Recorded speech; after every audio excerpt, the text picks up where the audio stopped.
Hi all, welcome to goclasses.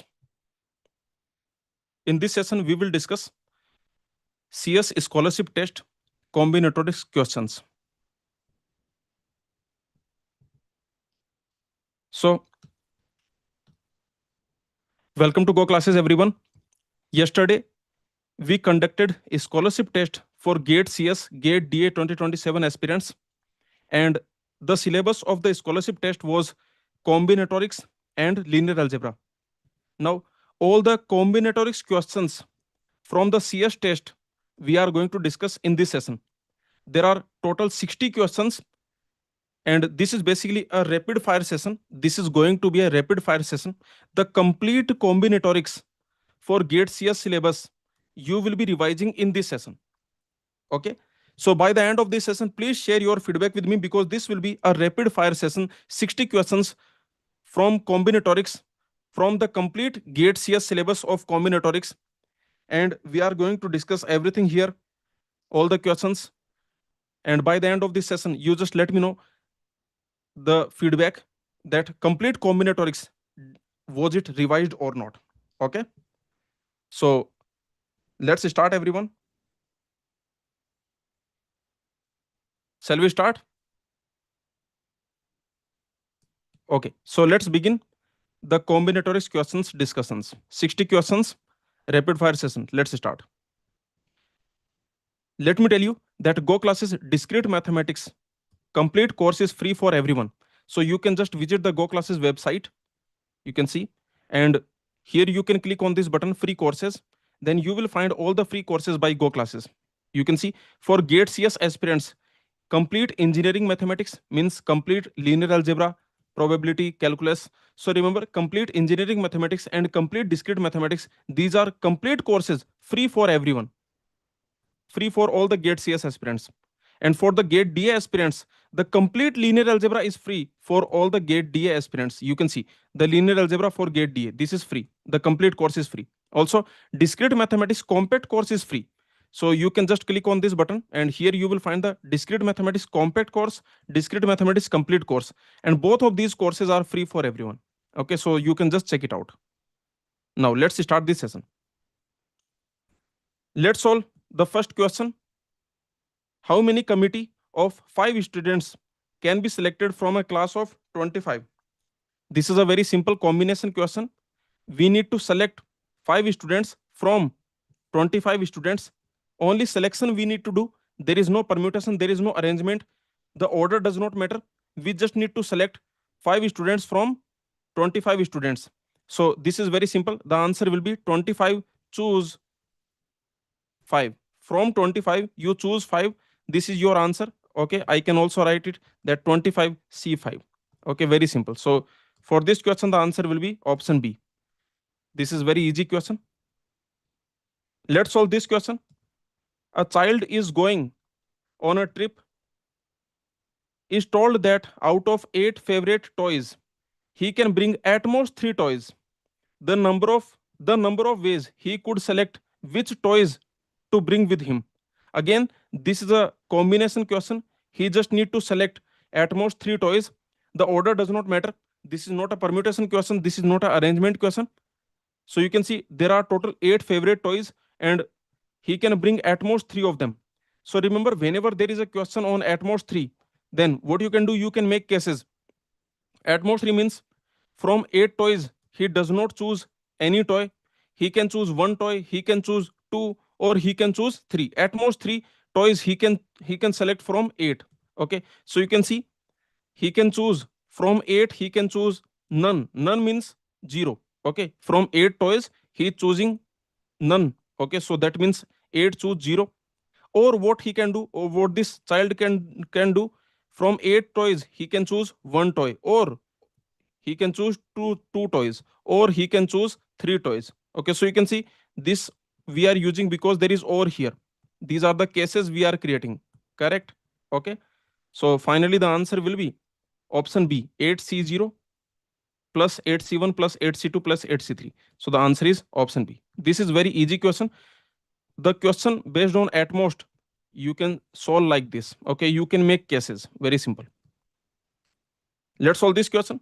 The expression n factorial divided by n minus 2 factorial is equivalent to, this is very easy question. You can see this n factorial, you can write it n into n minus 1 into n minus 2 factorial, and there is n minus 2 factorial in the denominator, so you can just cancel them.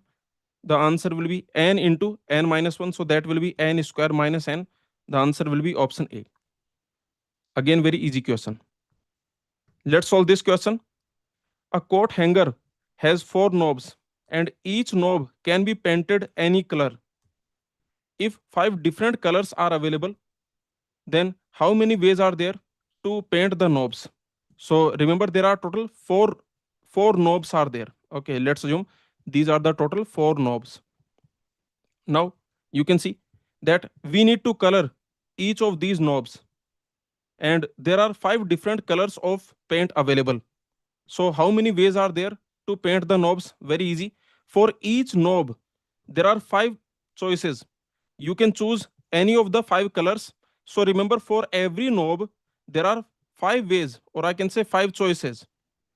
5 ways are there to color each knob. Okay, for example, for this last knob also, there are 5 choices available, because you can choose any of these from any of these 5 different colors. You can choose any one of them. So you can see for every knob there are 5 choices available, right? 5 choices of colors are available for every knob. Okay, and remember, you need to color all the knobs. You can see all the knobs we need to color. So you can see we need to color this knob and this knob and this knob and this knob. We can apply the product rule. So the answer will be 5 into 5 into 5 into 5. So that will be 5 power 4. That means 25 into 25, that is 6 to 5. So you can see the answer will be option C. Okay, very easy. Let's solve this question. How many arrangements of word active are there if C and E must always be together? So remember, this is a template where some elements are always together. This template we have already seen in the goclasses combinatorics lectures. So this is an important template, you can see, where some elements are always together. So how to solve this type of template? Very simple. You can assume that C and E, they are in a box, means they are single entity. You can assume, for a moment, you can assume that they are a single entity. Okay, because they are always together. So you can put them in a box. Now this is a single entity, and you can see we have A also, we have T also, we have I also, we have V also. Okay, so total now what we have, you can see 1, 2, 3, 4, 5. Total 5 elements we have. Now you can see the question is asking for arrangements, means permutations. So for 5 elements, how many permutations are there? 5 factorial. And remember, this CE, they can arrange in 2 factorial ways, because you can see either CE or EC, correct? So you can see that these 2 elements internally inside this box, these 2 elements, they can arrange in 2 factorial ways. Okay, so the answer will be 5 factorial into 2 factorial. 5 factorial 120 into 2, that is 240. So the answer will be option C.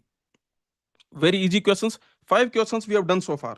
So please let me know, this type of session, are they useful? The rapid fire session, you can see, you can consider this session as a rapid fire session.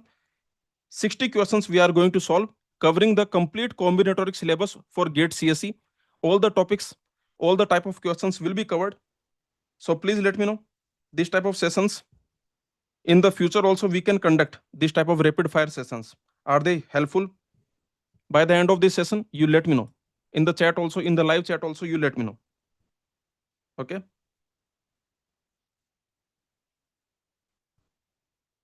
Let's solve this question.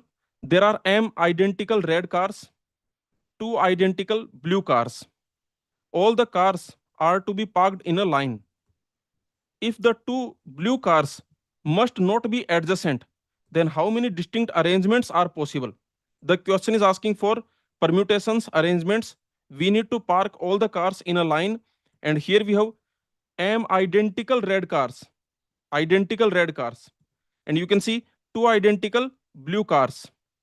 And the question is asking, the condition is that the 2 blue cars must not be adjacent. Now this is the template that some elements are never together. This template also we have seen, this is an important template where some elements are never together. So how to solve this template? Very easy.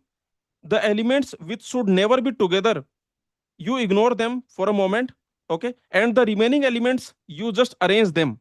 So you can see we have total m identical red cars, and remember these are identical, all the red cars, these are basically identical. So first you arrange them.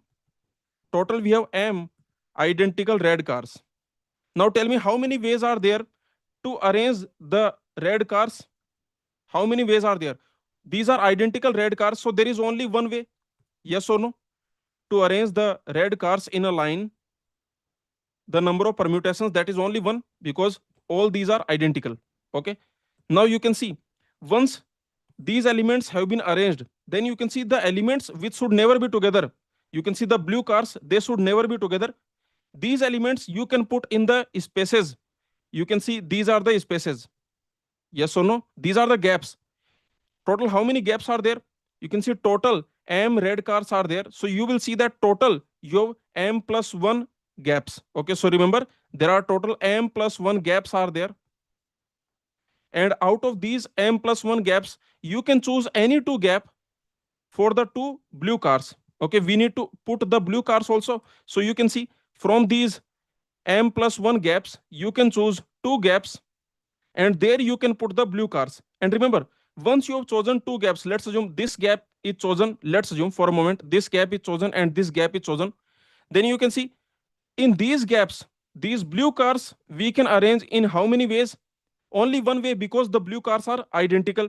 So only one way is there. Okay, just put the blue cars. So you can see once you have chosen two gaps, then there is only one way to put the blue cars in the gaps, because the blue cars are identical. So finally your answer will be what? That is m plus 1 C2. This is the final answer.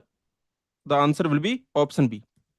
So this is a standard template where some elements should not be together. And to solve this type of template question, what you can do, you just put the remaining elements, you arrange them, you arrange the remaining elements, and then in the gaps you can put the elements which should never be together.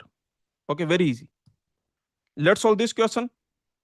12 people at a party shake hands once with everyone else in the room. How many handshakes will take place? This question you can solve by three different methods. The first method, which is very simple, what you can do? Notice there are 12 people and everyone will shake hands with everyone else in the room.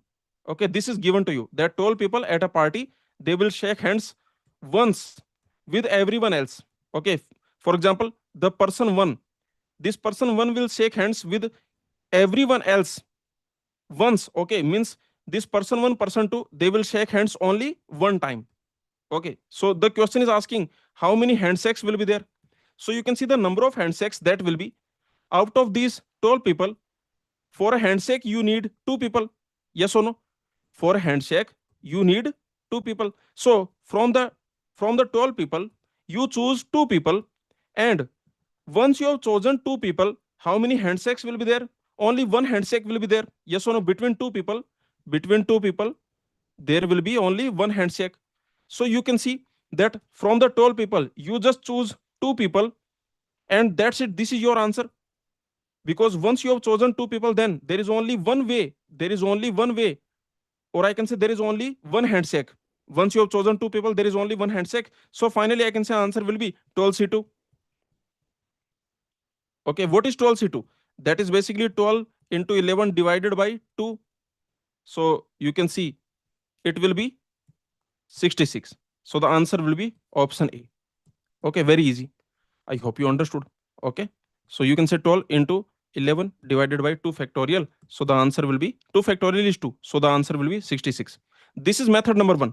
There is another method, that is graph theory. To solve the same question, you can use the graph theory. If you have studied graph theory, then you can use graph theory also to solve this question. What you can do? Every person is a node. In the party, there are total 12 people. Okay, so you can see that every person is a node in the graph. Okay, it is a vertex in a graph. So you can see this person P1, this person P1 will handshake with everyone else, with everyone else. Okay, so tell me what will be the degree of P1? That will be 11, because you can see this person P1 will handshake with everyone else.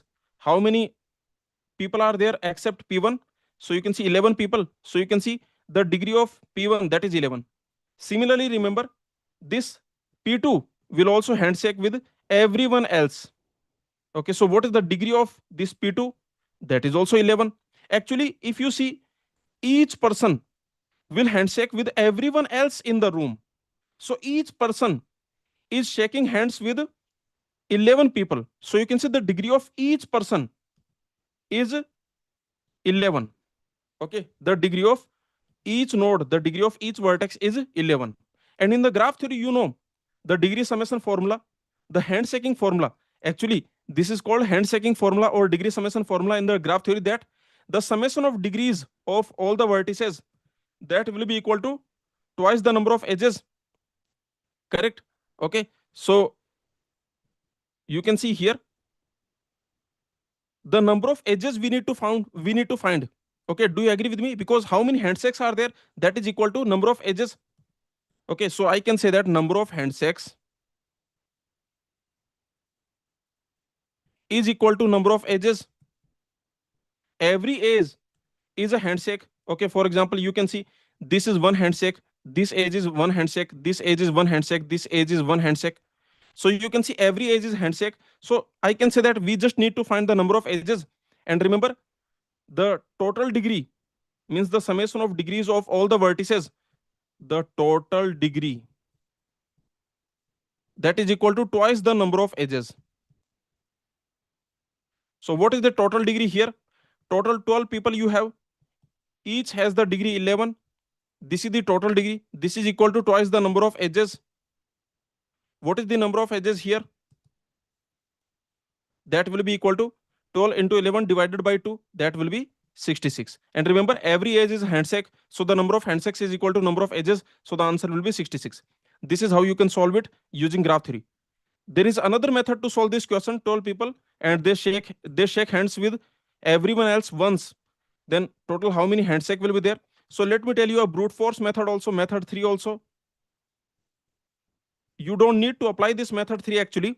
The smart method we have seen, the method 1, method 2, these are the smart method, but there is method 3 also. You can see this person P1, this person P1 will handshake with P2, P3 and so on P12, correct? Okay, so you can see this person P1, from the person P1 point of view, total how many handshakes are there? From the person P1 point of view, total how many handshakes will be there? 11 handshakes, yes or no? Now, plus, now notice one thing. From the person P2 point of view, again there are total 11 handshakes, but notice this P1, P2, this handshake we have already counted. This we have already counted, so don't count it again. Okay, so tell me, except P1, now you forget about P1. Except P1, this P2 will have how many handshakes? 10, yes or no? 10, because remember, this P2 will handshake with everyone else in the room. So total number of handshakes done by P2, that will be 11. But already this handshake with P1 we have already counted here. So don't count it again. So I can say that from the P2 point of view, except P1, you can see P2 will, the total number of unique handshakes, or I can say the total number of different handshakes will be 10. Okay, now you can see P2 is also over, P1 is also over. Tell me, from P3 point of view, except P1, P2, this P3 will handshake with how many people, or total how many handshakes will be there? Different handshakes. So you can see that will be 9. Because remember, already we have counted this P1, P3 handshake we have already counted here. And this P2, P3 handshake we have counted here. So I can say from the P3 point of view, total how many different handshakes will be there except P1, P2. So you can see that will be 9. Okay, you can easily see what pattern we are getting. We are basically getting AP, arithmetic progression. You can see the 12th person here we will get 0, because all the handshakes with this 12th person we have already counted here. Yes or no? So I can say like this, we will get 0. So this is a AP series. Now you can just do the summation. What is the summation? 1 plus 2 plus and so on n. From 1 to n, what is the summation? That is n into n plus 1 by 2. Okay, so here you can see from 1 to 11, it will be 11 into 11 plus 1 by 2. So it will be basically 66. So this is the answer. I hope you understood. Okay. So remember, this is a rapid fire question, but I am solving it by three different methods. Actually, you can see you don't need a copy pen to solve this question. This is a rapid fire question because the answer will be simple 12C2. Because the number of handshakes that will be equal to how many ways are there to choose two people from the 12 people? Yes or no? So the answer is actually very easy. You don't need copy pen here. This is a rapid fire question, but this question we are solving by three methods. Tell me, out of these three methods, which method is your favorite? Or I can say, out of these three methods, which method you will not apply? Or I can say, which is worst out of these three, which is worst or which is best? Just let me know. But this question we have solved using three different methods. I hope you understood. Let's solve this question. Suppose there are n identical stars, m identical bars. They are arranged in a line. The number of different arrangements. The question is asking for number of permutations. Now here you can see we have n identical stars, star, star, star, and so on. You can see total n identical stars we have. And you can see we have total m identical bars we have. And we need to arrange them. They are arranged in a line. We need to find the number of permutations. So that's actually very simple. Total how many elements you have? N plus m. So we can arrange them in n plus m factorial ways. But remember, here you can see these n type of things, these n elements, they are of same type. So I can say divided by n factorial. And remember, these m elements, they are of same type. They are identical. So divided by m factorial.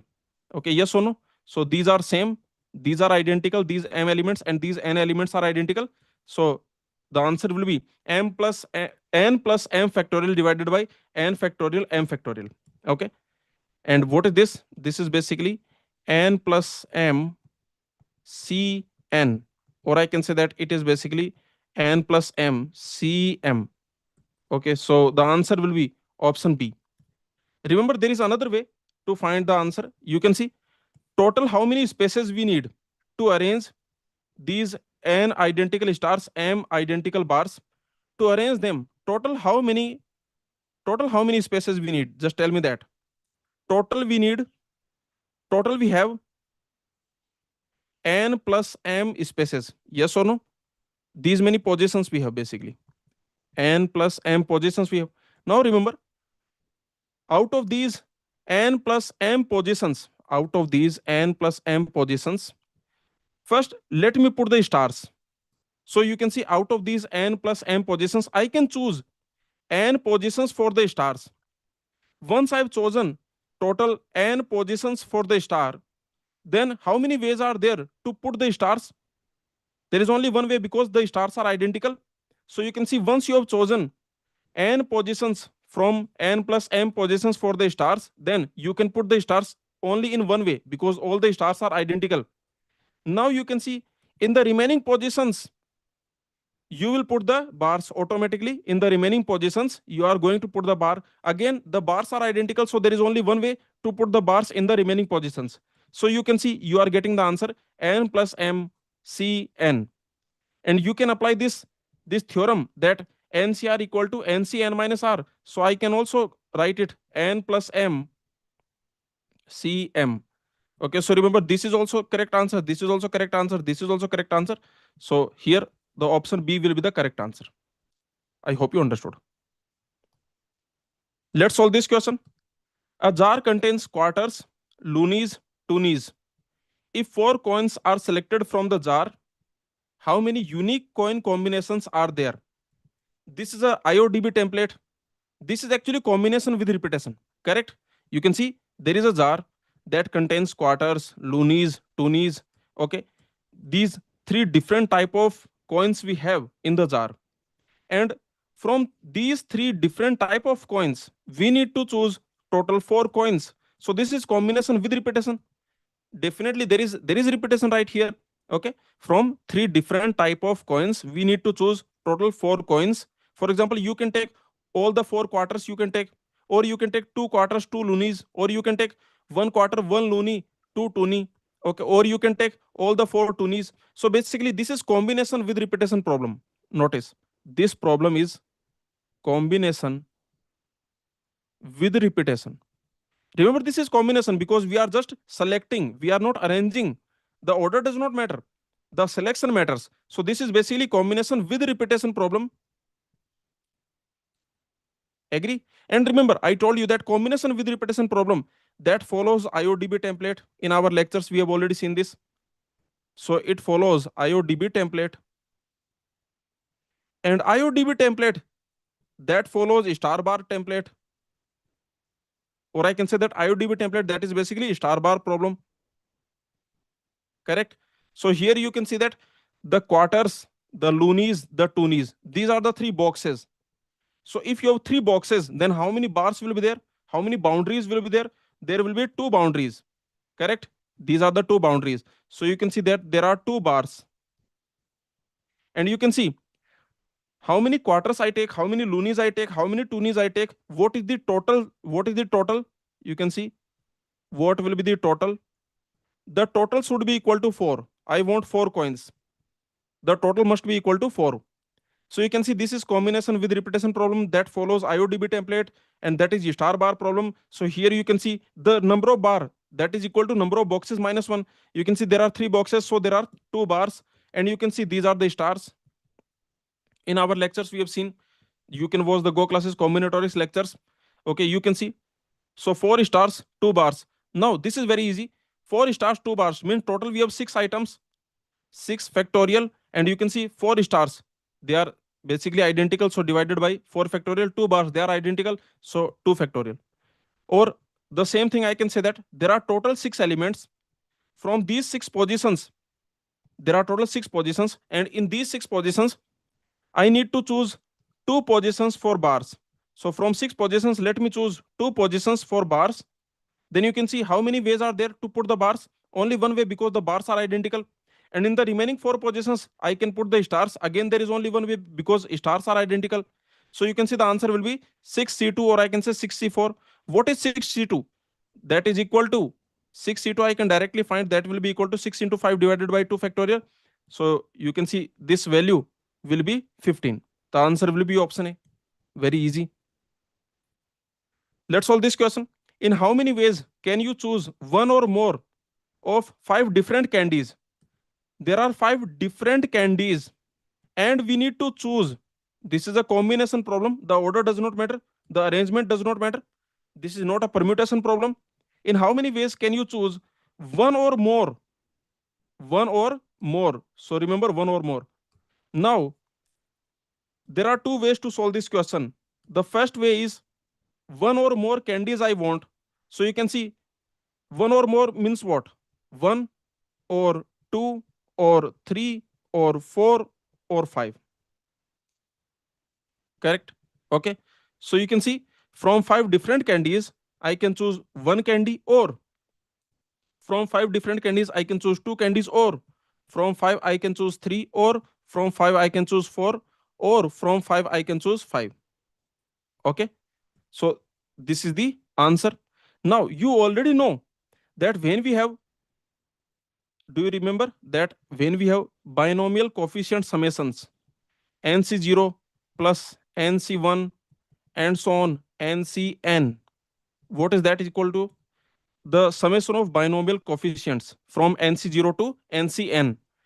So you can see the summation that is equal to 2 power n. Here you can see we have 5c1, 5c2. Okay, so but remember, we are not starting from 5c0. So what this summation will be equal to? You can see this is binomial coefficient summation, but we are starting from 1. So if you start from 1, then what that will be equal to? That will be equal to 2 power n minus nc0. Yes or no? So I can say it will be equal to 2 power 5. Here n value is 5. So 2 power 5 minus 5c0. So that will be equal to 32 minus 1. 5c0, that is 1. So you can see the answer will be 31. So the answer is option C. Very simple. There is another way to solve this question. That is, you can see we need to choose one or more. So what is one or more? I can say that the total number of ways, you just forget about this one or more condition. Okay, the total number of ways minus the total number of ways minus one or more I want. So what are undesired what are undesired possibilities? Undesired means if I don't take any. Okay, yes or no? So I can say total number of ways minus no candy chosen. Yes or no? Minus no candy chosen. Okay, so you can see one or more, that is equal to total number of ways minus no candy chosen. What is the total number of ways? Like if you forget about this condition, one or more means you can choose 0 or 1 or 2 or 3 or 4 or 5. Then you can see every candy basically has two choices. Yes or no? There are five different candies: C1, C2, C3, C4, C5. These are the five different candies. Now, what is the total number of ways if you forget about one or more? Means total number of ways means here this means 0 or more. 0 or more. So if I assume that you can choose 0 or more candies, then remember every candy has two choices. Either you can take it or you don't take it. Either you take it or don't take it. Take it, don't take it. Take it or don't take it. Take it or don't take it. So every candy has two choices. Yes or no? So you can see total number of ways, 0 or more candies if you are choosing, then total number of ways, that is 2 power 5, because every candy has two ways. So 2 into 2 into and so on. So 2 power 5 minus, if no candy is chosen from 5 candies, you are choosing no candy. So that is only one way. There is only one way. Yes or no? Don't choose any candy. So that is only one way. Or I can say that from 5, you are choosing 0. Okay, so that is again equal to 1. So finally the answer will be 31. So for this question, answer will be option C. So very easy question. I hope you understood. Let's solve this question. If there are 3 cars and 4 motorcycles, how many ways can the vehicles park in a line such that the cars and motorcycles, they alternate positions?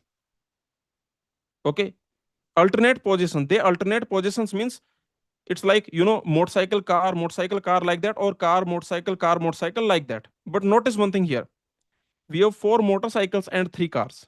So if they alternate positions, then in the line, can it start with car? Means if you start with car, let's zoom for a moment, let's zoom, the line starts with car. Then you can see, because cars and motorcycles, they alternate positions, means car motorcycle car motorcycle car motorcycle. Now we only have 3 cars and 4 motorcycles. So where is the next motorcycle? Can I put it here? No, I cannot put it here, because I'm saying that cars and motorcycles, they alternate positions. Yes or no? So you can see this is not possible. So finally, I can say there is only one arrangement possible, that will be like this: that motorcycle, car, motorcycle, car, motorcycle, car, motorcycle. 4 motorcycles and 3 cars, and you can see they are alternating positions. This is the only arrangement possible. Now you can notice by default, motorcycles are distinct. By default, cars are distinct. Yes or no? Okay. If the question says that the cars are identical, motorcycles are identical, then the answer will be 1. Yes or no? Then the answer will be 1, because if motorcycles are identical, then, and if the cars are identical, then in that case, this is the only possibility. So the answer will be 1. There is no option here. Okay. Actually, see, if nothing is mentioned, whether the cars are identical or distinct, whether the motorcycles are identical or distinct, if nothing is mentioned, then by default, the cars, motorcycles, they are distinct. Yes or no? This should be given in the question. It should be given that the cars and motorcycles, they are distinct. It should be given. But I am just saying that if nothing is mentioned, then by default these are distinct. Okay, so I can say it will be like, M1, M2, M3, M4, these are the motorcycles, and you can see C1, C2, C3, these are the cars. So finally you can see the answer will be what? These motorcycles, they can arrange in 4 factorial ways. Okay, in these 4 positions, the motorcycles I can put in 4 factorial ways, and in these 3 positions, the cars I can put in 3 factorial ways. So the answer will be 4 factorial 24, 3 factorial 6. The answer will be 144. That is also not there in the options. Actually, no option is correct here. The correct answer will be 144, and this is marks to all question. Okay, this is a marks to all. Marks to all. I hope you understood. Remember, very simple point. If if you assume that cars and motorcycles, they are identical, the three cars are identical, four motorcycles are identical, then the answer will be 1. That is also not there in the options. If you assume three cars are distinct, four motorcycles are distinct, which is the by default scenario in case of cars and motorcycles, then you can see that answer will be 144. That is also not there in the options. This will be marks to all. Okay, this should be in the gate exam. If this question comes, it will be marks to all with these options. But tell me one thing, just a simple point I just want to convey, that in the gate exam, if no option is correct and if you are confident of your answer, then will you skip this question? Let's assume you are 100% confident that okay, 144 is the answer, and let's assume you are sitting in the gate exam and no option is correct, then will you leave this question? Remember, it will be marks to all, there is no doubt. It will be marks to all, there is no doubt, but you should not leave it. You can tick the closest option. Okay, from the four options, you find what is the strongest option or closest option. That is what you can choose. Okay, so if I am sitting in the gate exam, then if I am confident that answer is 144 and if these are the options, then I will tick option D. This is just a suggestion I want to give you, that always don't don't skip the question. If you are confident that question is wrong, don't skip the question. Always choose the closest option, the closest answer, the strongest answer, you just choose. Okay, among all the given options, you choose the closest, or I can say strongest. So I hope you understood. But anyway, this question is basically marks to all. The answer will be 144. Let's solve this question. You must choose 5 different integers from 1 to 30. How many combinations are possible? We need to find combinations. We are choosing 5 different integers from total 30 integers. So this is very simple. 30 choose 5. From 30 different integers, you are choosing 5 different integers. So how many ways are there? How many combinations are there? That is 30C5. Okay, 30C5. What is NCR? That is equal to n factorial divided by r factorial n minus r factorial. So you can see it will be 30 factorial divided by 5 factorial, 25 factorial. So the answer will be option A. Very simple. Let's solve this question.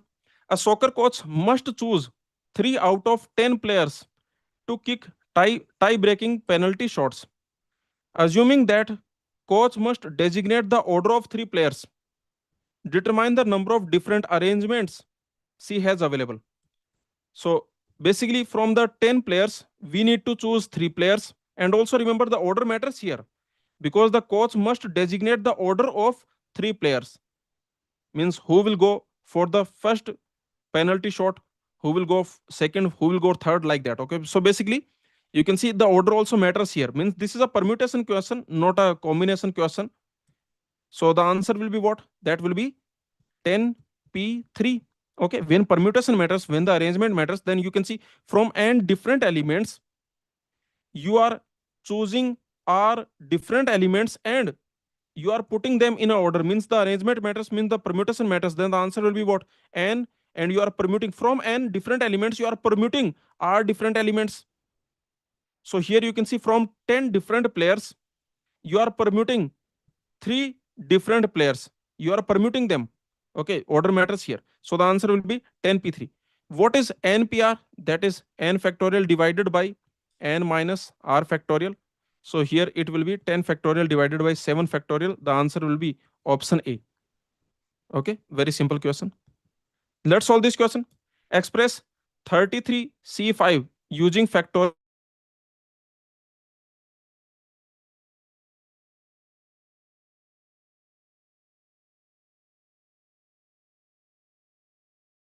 So what is NCR? NCR 33 factorial divided by 5 factorial, 28 factorial. The answer will be option C. Okay. So far, all the questions are they clear? I can see your chat. Let me just quickly see if there is any doubt in the chat.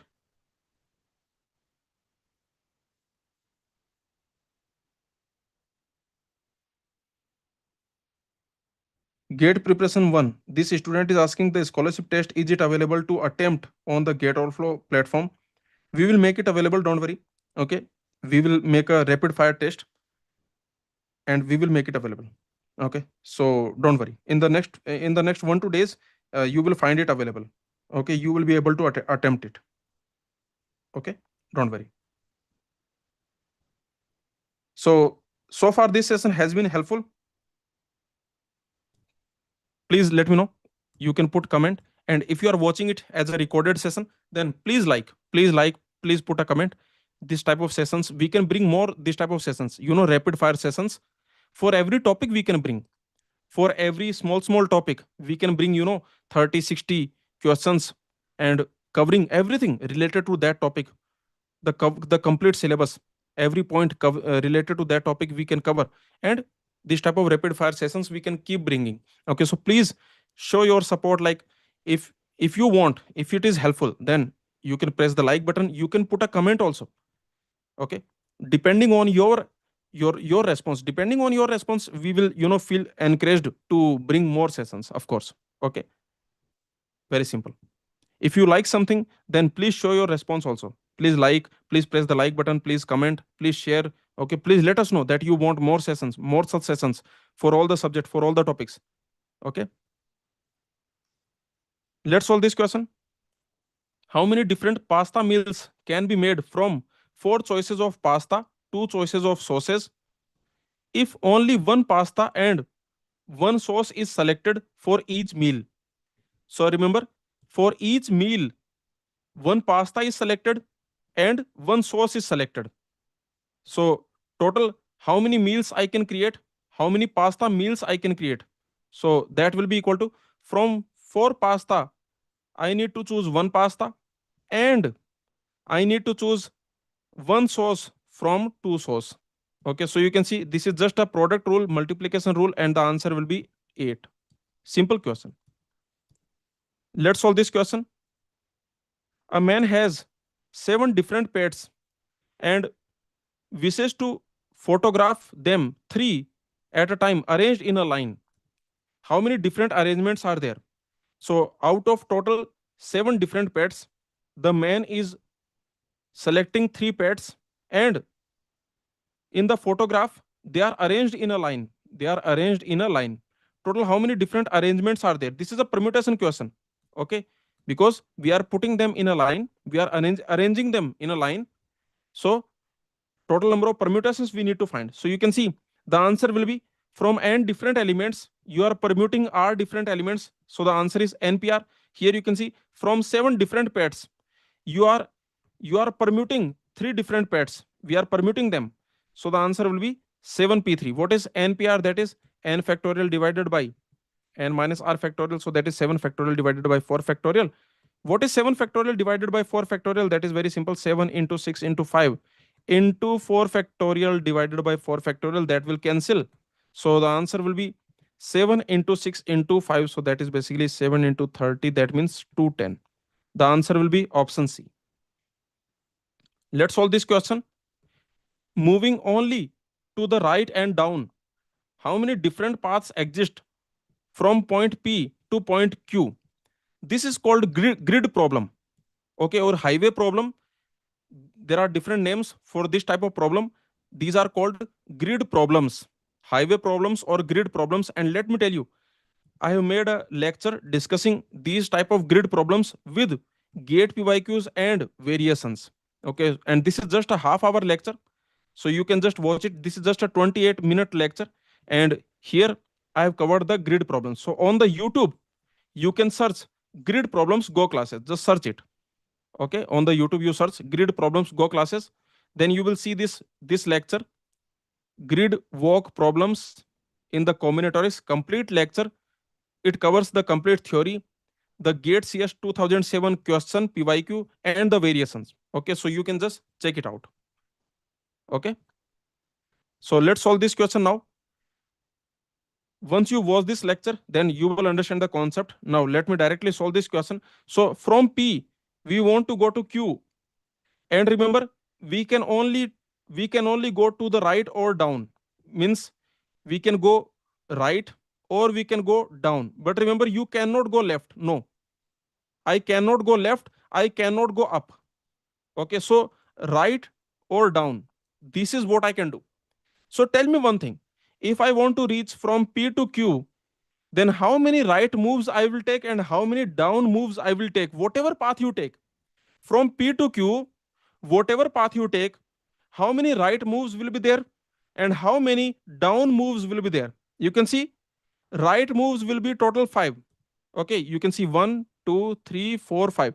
Total 5 right moves will be there. From P to Q, please understand that from P to Q, whatever path you take, for example, you can go like this. For example, you can go like this. You can go like this. Okay, whatever path you take, for example, you can go like this. You can go like this. Okay, whatever path you take, you can go, for example, like this. You can go. Okay, so the point is, from P to Q, whatever path you take, and you only have to go, you can go right or down, you cannot go left, you cannot go up. So from P to Q, whatever path you take, definitely 5 right moves it will contain, exactly 5 right moves it will contain. You can take any path. You can check, for example, if I take this path, let's assume, so 3 right moves so far, then you can see 2 down moves, then 1 right move, then 2 down moves, then 1 right move. Total how many right moves are there? 3, 1, 1. 5 right moves are there. How many down moves are there? 4. Okay, so you can notice here, please understand that. You can see 5 right moves are there. 5 R, I can say R means right move. Okay, so whatever path you take, that will contain 5 right moves and 4 down moves. 4D, 4 down moves.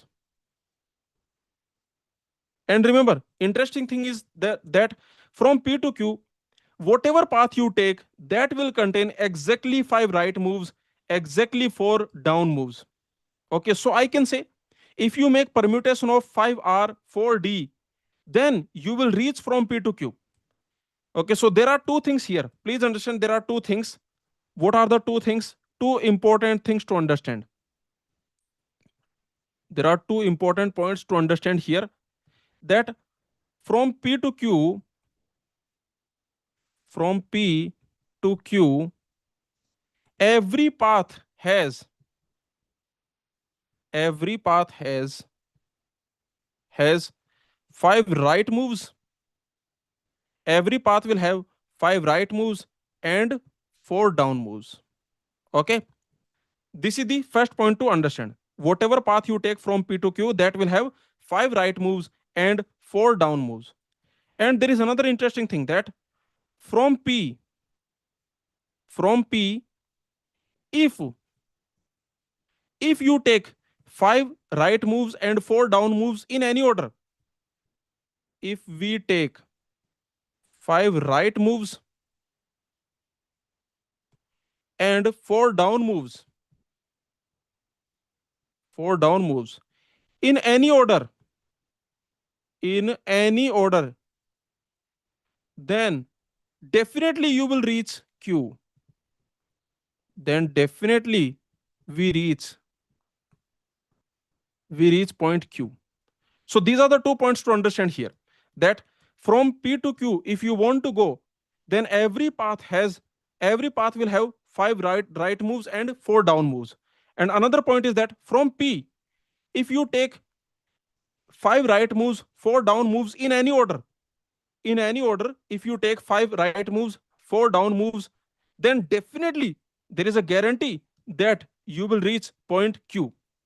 So I can say, from these 2 points, one thing I can say, that from P to Q, how many paths are there? That is just a permutation of 5R, 4D.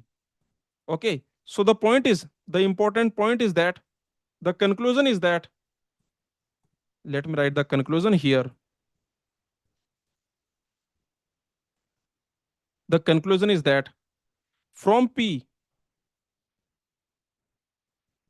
to Q, the number of ways, the number of paths, from P to Q, the number of paths possible, the number of paths available, that will be equal to permutation of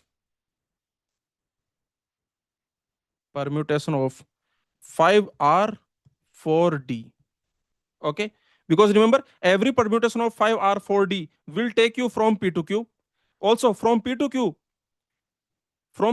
if you want to go, then definitely you need to take 5 right moves and 4 down moves. Okay, so this is what I'm saying, that from these two important points, this is the conclusion. You can see the number of paths that will be equal to permutation of 5R 4D. And what is that? If you have 5R 4D, how many permutations will be there? So that will be 9 factorial divided by 5 factorial 4 factorial. Okay, yes or no? This is the point. Or I can say it is basically 9C5, or I can say it is basically 9C4. So the answer will be 9C5, 9C4, both are same. Okay, so you can see what will be the final answer. You can just calculate it. What is 9C4? That is basically 9 into 8 into 7 into 6 divided by 4 factorial. So you can see I can cancel like this, that okay, 8 4 factorial means 24, so that will be 3 here, that will be 3, and here you can see this will be 2 here. So the answer will be 18 into 7. Okay, and that is option B. The answer will be 126. The answer will be 126. Okay, I hope you understood. So this is called grid problem or highway problem. Okay, and you can watch this lecture. This is just a 28-minute lecture.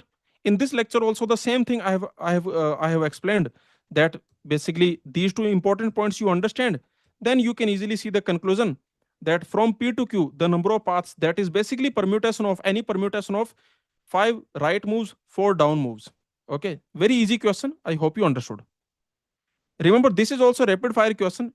If you already understand the grid problems, okay, to be honest, if you already understand the grid problems, then this is a rapid fire question, because you can easily see that 5 right moves, 4 down moves, from P to Q number of paths, that will be equal to 9 factorial, because 5 plus 4, that is basically 9, divided by 5 factorial 4 factorial, because ultimately this is just a permutation of, these are just permutations of 5R 4D. Okay, so very easy. I hope you understood. Let's solve this question. What expression is equivalent to NC2? So this is very simple. NC2 means n into n minus 1 divided by 2 factorial. So 2 factorial is equal to 2. So that will be, you can see, n square minus n divided by 2. Okay, answer will be option D. Let's solve this question. How many 3-digit odd positive integers are there? For example, 203 is acceptable, 023 is not acceptable. Acceptable means you cannot start with 0, because this is basically 2-digit integer. Okay, remember this 023, this is basically 2-digit integer. Okay, this leading 0 we ignore, right? Okay, so this is actually 2-digit integer. 2-digit integer. Okay, now the question is asking how many 3-digit odd positive integers. Remember, positive means what? Positive means greater than 0. Integer greater than 0. Okay, 0 is neither positive nor negative. That point you understand, that 0 is neither positive nor negative. 0 is a even number, but it is neither positive nor negative. So the question is asking how many odd positive integers are there? 3-digit. So this is very easy actually. You can see we have total 3 positions, 3-digit number I want, and you can see what is the most restricted position. Here you can see I need to fill this position and this position and this position, correct? Okay, so I can say that I need to do task T1, T2, task T3. All the 3 tasks I need to do. Okay, so here I will apply the product rule. But tell me, I will always start from the most restricted position. What is that? The most restricted position is this position, because the number should be odd. So here there are only 5 choices. What are the 5 choices? These are 1, 3, 5, 7, 9. These are the 5 choices. Okay, then you can see for this T1, or I can say for this first position, how many choices are there? 9 choices are there. Okay, because you cannot put 0 here. 1 to 9 you can put any digit here, and here there are 10 choices. Here you can put whatever you want. Okay, here there are 10 choices. So the answer will be 9 into 10 into 5, and that is basically 450. So the answer will be option B. Very easy. Let's solve this question. 6 light bulbs are chosen at random from 15 bulbs, of which 5 are defective. What is the probability that exactly one is defective? This seems like a probability question, but actually this is very simple. You already know the basic concept of probability, that probability for any probability of any event, that is basically number of favorable cases divided by total number of cases. Yes or no? That we already know. In our childhood we have seen that. So the probability of happening of any event, that is equal to total number of favorable cases divided by total number of cases. Okay, so here you can see what are the favorable cases, means what actually we want that exactly one bulb should be defective. Okay, this is our favorable case. This is our favorable case. We want exactly one bulb to be defective. Okay, so you can see that. Let's see what is the total number of favorable cases. 6 light bulbs are chosen at random from 15, of which 5 are defective. In these 15 bulbs, you can see 5 are defective and 10 are fine. Okay, I can say. Now, tell me what is the total number of favorable cases. So, for favorable cases, I want to select exactly one defective piece. So, you can see there are total 5 defective pieces. I need to choose one of them, correct? And total I need 6. So, I want 5 more light bulb. So, you can see the 5 more I will choose from these 10, because remember I want exactly one defective piece. So, from these 5 defective pieces, I can choose one. And the remaining 5 bulb I will choose from these 10 which are fine. So you can see from 10 I will choose 5. This is the total number of favorable cases. Okay, and what is the total number of ways? The total number of ways, that is very simple. Total you have 15 bulbs, you are choosing 6 of them. Okay, from 15 you are choosing 6 of them. So this is the total number of ways to choose 6 bulb from 15. This is your answer.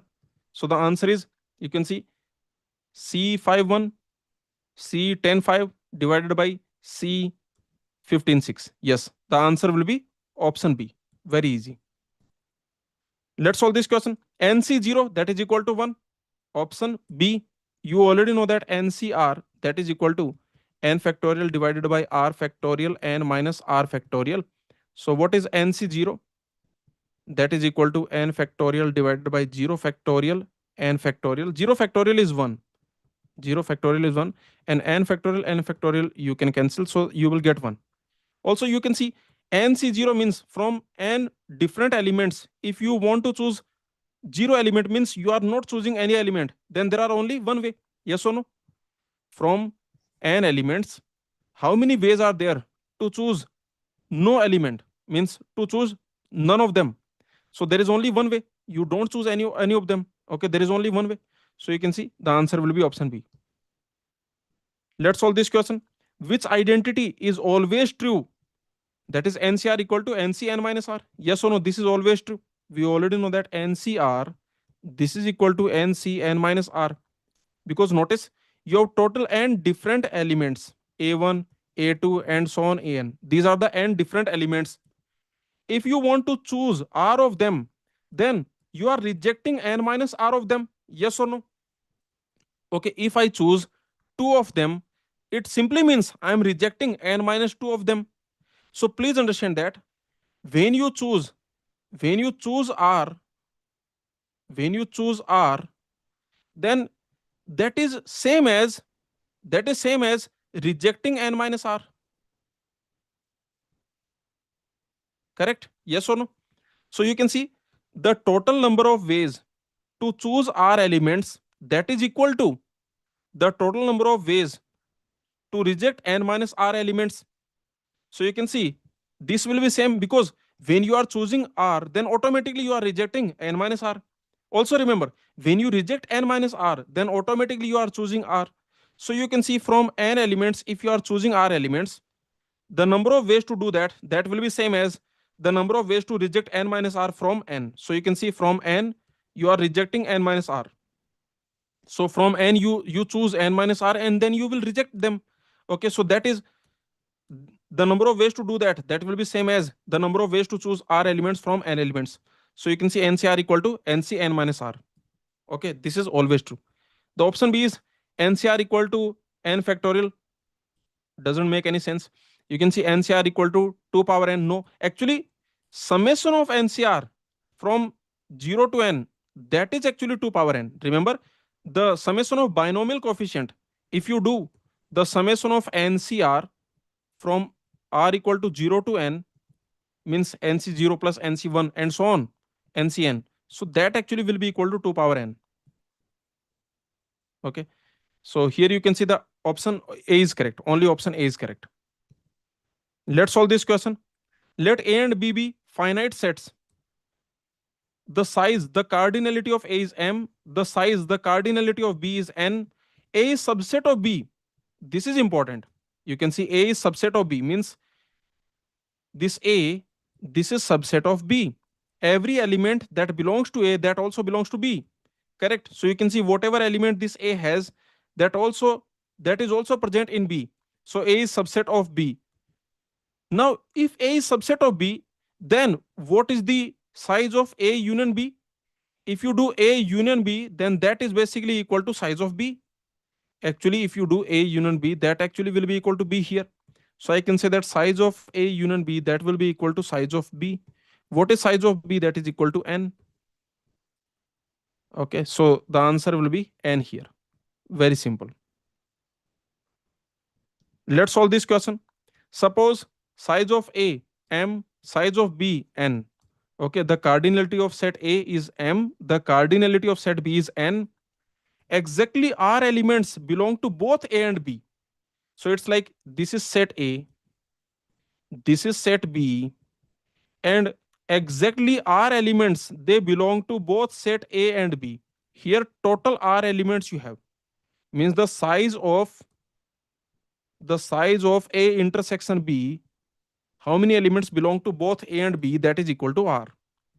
Okay, now the number of elements in A union B, what is the total number of elements in A union B, means in this union, total how many elements we have. So you can see in this union total how many elements we have, that will be equal to how many elements we have in A. In this A, total how many elements we have, plus total how many elements we have in B. But notice here these are elements we have counted. Here also these are elements we have counted, means these are elements which belong to both A and B. These we have counted in the size of A also. These we have counted in the size of B also, correct? Okay. So two times we have counted these are elements, but remember we need to count them only one time. So you can see two times we have counted them. So one time we will remove them so that we count them exactly one time. So you can see the answer will be M plus N minus R. This is basically inclusion exclusion principle. Okay, this is inclusion exclusion principle, IEP. Very simple. On the YouTube you can search inclusion exclusion principle go classes. Okay, you can watch the lecture. Very simple question. Let's solve this question. A restaurant offers M type of starters and type of main course. A meal consists of exactly one starter and exactly one main course. The total number of different meals that you can create. So how many meals I can create? To create a meal, I want exactly one starter. So to create a meal from M starters, there are M different type of starters. I can choose any one type of starter. And remember, I also need to choose one main course. So you can see from N type of main course, I can choose one. So you can see the answer will be what? That will be M into N. The answer will be option B. This is just a product rule, multiplication rule, very simple. Let's solve this question. How many 5-digit numbers can be formed using the digits 5, 6, 7, 8, 9, 0 if no digit can be repeated, no digit you can repeat. And remember, I want 5-digit number. So you cannot start with 0.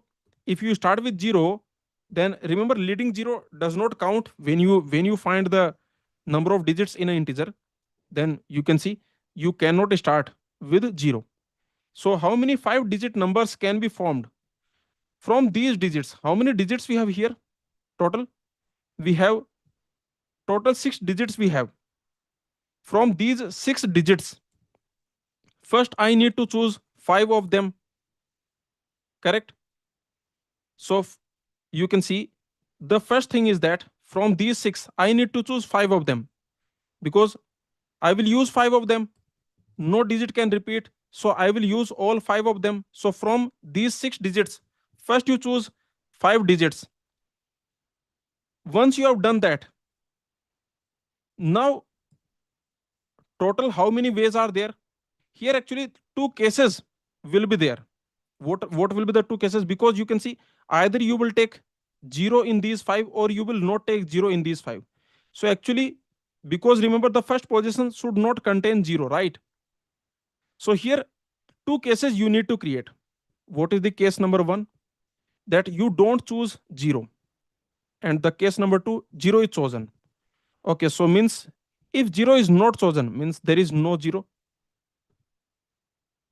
And if 0 chosen, then tell me, if there is no 0, then you can see we have total 5 digits, and all of them I need to use, because no digit can be repeated and I want to make 5-digit number. So all of them I need to use. So 5 factorial ways I can arrange them. That is 120. In the case 1, the answer is 120. In the case 2, either this case 1 will happen or case 2 will happen. In the case 2, you have chosen 0. Once you have chosen 0, then you can see from the remaining 5, I need to choose 4 of them. You have already chosen 0. So from the remaining 5, I need to choose 4 of them. Then, once I have done that, now let's assume I have these 4 and also I have 0. Then how many ways are there? I cannot put 0 in the leading position. Okay, so I can say it will be like this. See, total will be 5 factorial minus when 0 is in the leading position, then that will be 4 factorial. So here the answer will be this plus this. Okay, did you understand? See, this case is very simple. No 0 is chosen, so 5 factorial ways, because all the remaining 5 digits I have to choose, because no digit can repeat and I want to make 5-digit number. Okay, so you can see these 5 digits they can arrange in 5 factorial ways, so 120 numbers I will get. And you can see if 0 is chosen, then from the remaining 5 I need to choose 4 of them. Once I have done that, let's assume 0 is already chosen and these 4 I have chosen. Now you can see how many ways I can arrange them.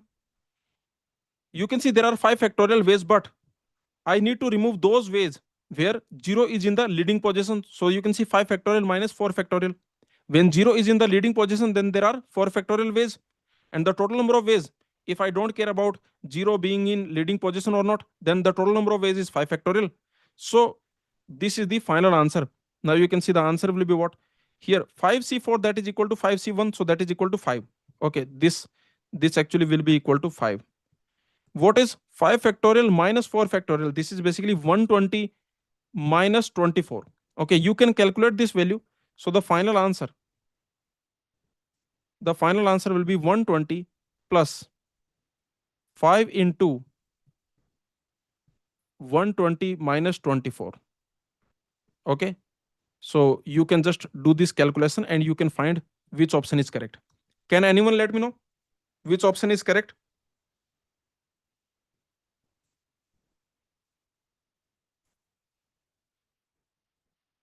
Let me know. Just check it. Just calculate this value and tell me what will be the answer. Okay, so let me quickly do it.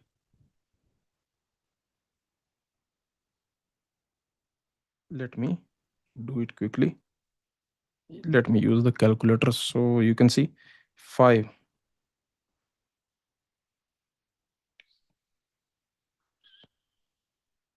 So the answer will be 600. Okay, this value when you calculate, it will be 600. Okay, simple. So actually this is not a rapid fire question, to be honest, because here you need to take care whether 0 is chosen or not. Okay, is this clear? In the chat some students are asking for the case 1. A student is saying the case 1 will be 5 into 5 into 4 into 3 into 2 into 1. No, see, in the case 1 we are already saying that no 0 is chosen. It simply means that these 5 digits are chosen. So from 5 you are choosing 5, that is only one way.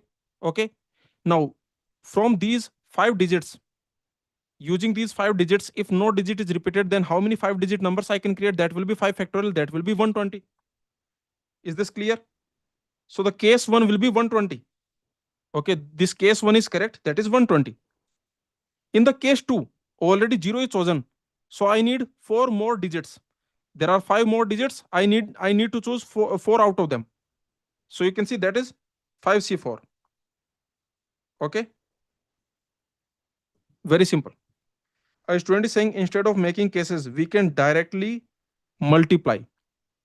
So if you don't make cases, then from 5, sorry, from 6 you choose 5, then 5 factorial ways to arrange them. But what happens with 0? Tell me, what happens with 0? What do you think, Aman? Aman Rajput is saying that instead of making cases we can directly multiply. So can you just write like what is your thought process? Basically, don't write the final formula, don't write the final answer, that is 600, but you just write the, like, what are you actually doing? For example, 6c5 into like that. So please let me know. Aman Rajput and wonderful Sarika, so you can just share.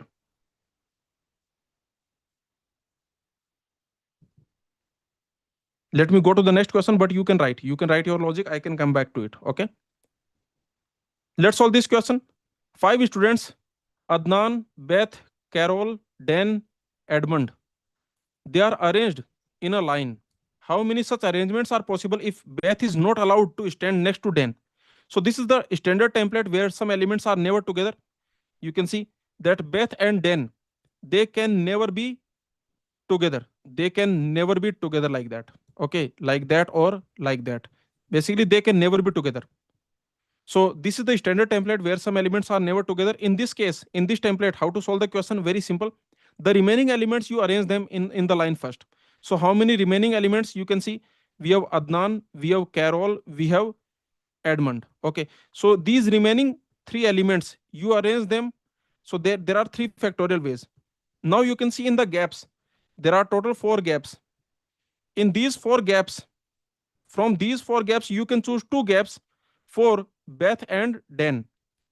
Once you have chosen 2 gaps, let's assume this gap and this gap you have chosen. Once you have chosen 2 gaps, then in these 2 gaps, Beth and Dan, they can arrange in 2 factorial ways. So the final answer will be 6 into 6 into 2. So that is basically 72. The answer will be option C. Okay. There is another way to solve this question, that you find the total number of ways. Forget about this condition, the total number of ways, the method 2. If you forget about this condition, then the total number of ways will be 5 factorial minus when Beth and Dan are together, minus when Beth and Dan they are together. Okay, so you can see here what you will do: 5 factorial minus when Beth and Dan are together, then you can assume they are one entity. If you assume they are one entity, then total we have 4, because Adnan is there, Carol is there, Edmund is there, and this Beth and Dan, I am assuming they are one entity. So total 4 elements, so 4 factorial ways multiplied by. Within this box, this Beth and Dan, they can arrange in 2 factorial ways. You can calculate this will be your method 2. Okay, again you will get 72. And this is the method 1. Now let me tell you, which method is better? The method 2 or method 1? Which method is actually better? The method 1 is better, because please understand, if I give you that, okay, 3 elements are there and no 2 of them should be together, then you cannot apply the method 2.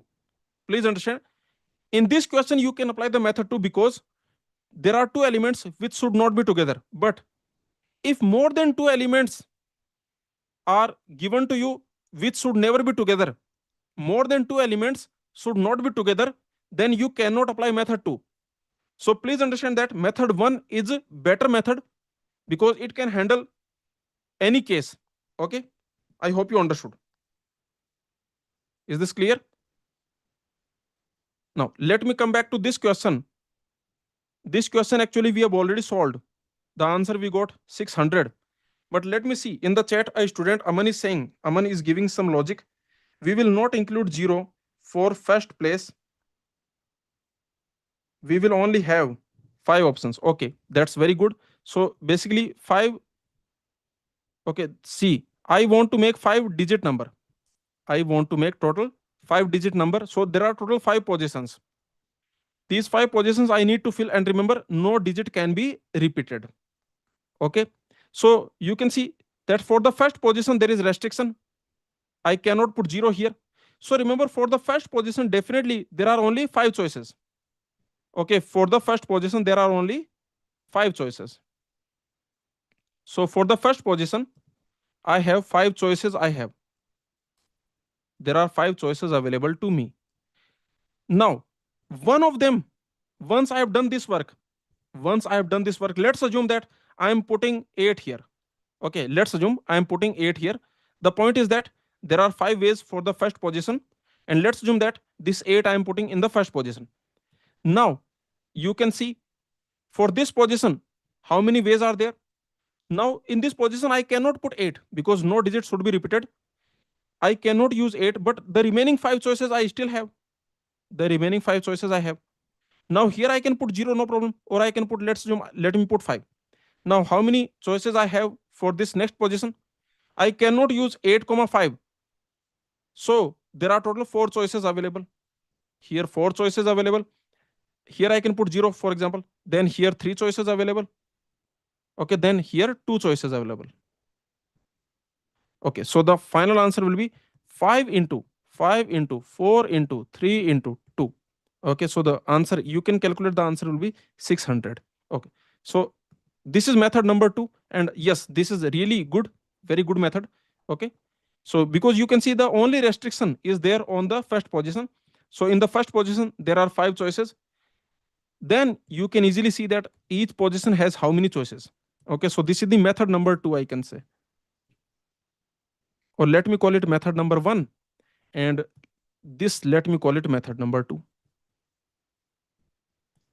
Okay, with help of method number 1, this question has become rapid fire question. Okay, so I was thinking that maybe this is not rapid fire question, but with help of method number 1, this has become rapid fire question again. Okay, so far every question has been rapid fire question. Okay, very easily you can solve this question with this method. So thank you Aman, and thank you Sarika, wonderful Sarika and Aman Rajput. Okay, so this question we have solved. Let's solve this question. A student council is to be chosen from a class of 12 students consisting of a president, vice president, and 3 committee members. How many such councils are possible? See, this question we can solve using 2 methods. A student council from 12 students, I need to choose how many total students? I need to choose total 5. Yes or no? A president, a vice president, and 3 committee members. So see what I can do. First, from the 12 students, let me choose 5 students. Yes or no? Because total I want 5 people. I want a president, I want a vice president, and I want 3 committee members. Total I want 5 people. So from 12 people, from 12 students, let me choose 5 students. Now, with these 5 students, what I need to do? From these 5 students, what I need to do? From these 5 students, I can choose one person for president. This is for president. From the remaining 4 people, one person I can choose for vice president, and the remaining 3 people will become the committee members. Okay, from the remaining 3 people, I can choose 3 people for committee members. Correct? Okay, so this is the answer, very simple. So here you can see, let's see which option is correct. So you can see here 12 factorial divided by 5 factorial 7 factorial multiplied by 5 into 4 into 1. Okay, yes or no? Because 5c1 that is 5, 4c1 that is 4, 3c3 that is 1. So you can easily see the answer will be what? Here, this 5 factorial you can open, then you will get 12 factorial divided by. If I open this 5 factorial, then it will be 5 into 4 into 3 factorial. 5 into 4 you can cancel, then it will become 3 factorial 7 factorial. So the answer will be 12 factorial divided by 7 factorial 3 factorial. The answer will be option B. This is the method number 1 to solve this question. So in this method, what we are doing, from the 12 students, we are choosing 5 students, and then from these 5 students, we are choosing a president, vice president, and the remaining 3 people will become the committee members. Very simple. Now there is method number 2 also. What I can do in the method 2, from the 12 people, from the 12 students, directly let me choose the president. Okay, the president has been chosen. From the 12 students, let me directly choose a president. So president has been chosen. From the remaining 11 students, let me choose vice president also. Now from the remaining 10 students, let me choose 3 committee members. That's it. So this will be your answer. Now let's see. 12c1 that is 12. 11c1 that is 11. What is 10c3 that is 10 factorial divided by 3 factorial 7 factorial. Okay. Now you can see what is 12 into 11 into 10 factorial, that will be 12 factorial. So you can see the answer will be 12 factorial divided by 3 factorial 7 factorial. So the answer will be option B. Okay, very easy. Let's solve this question.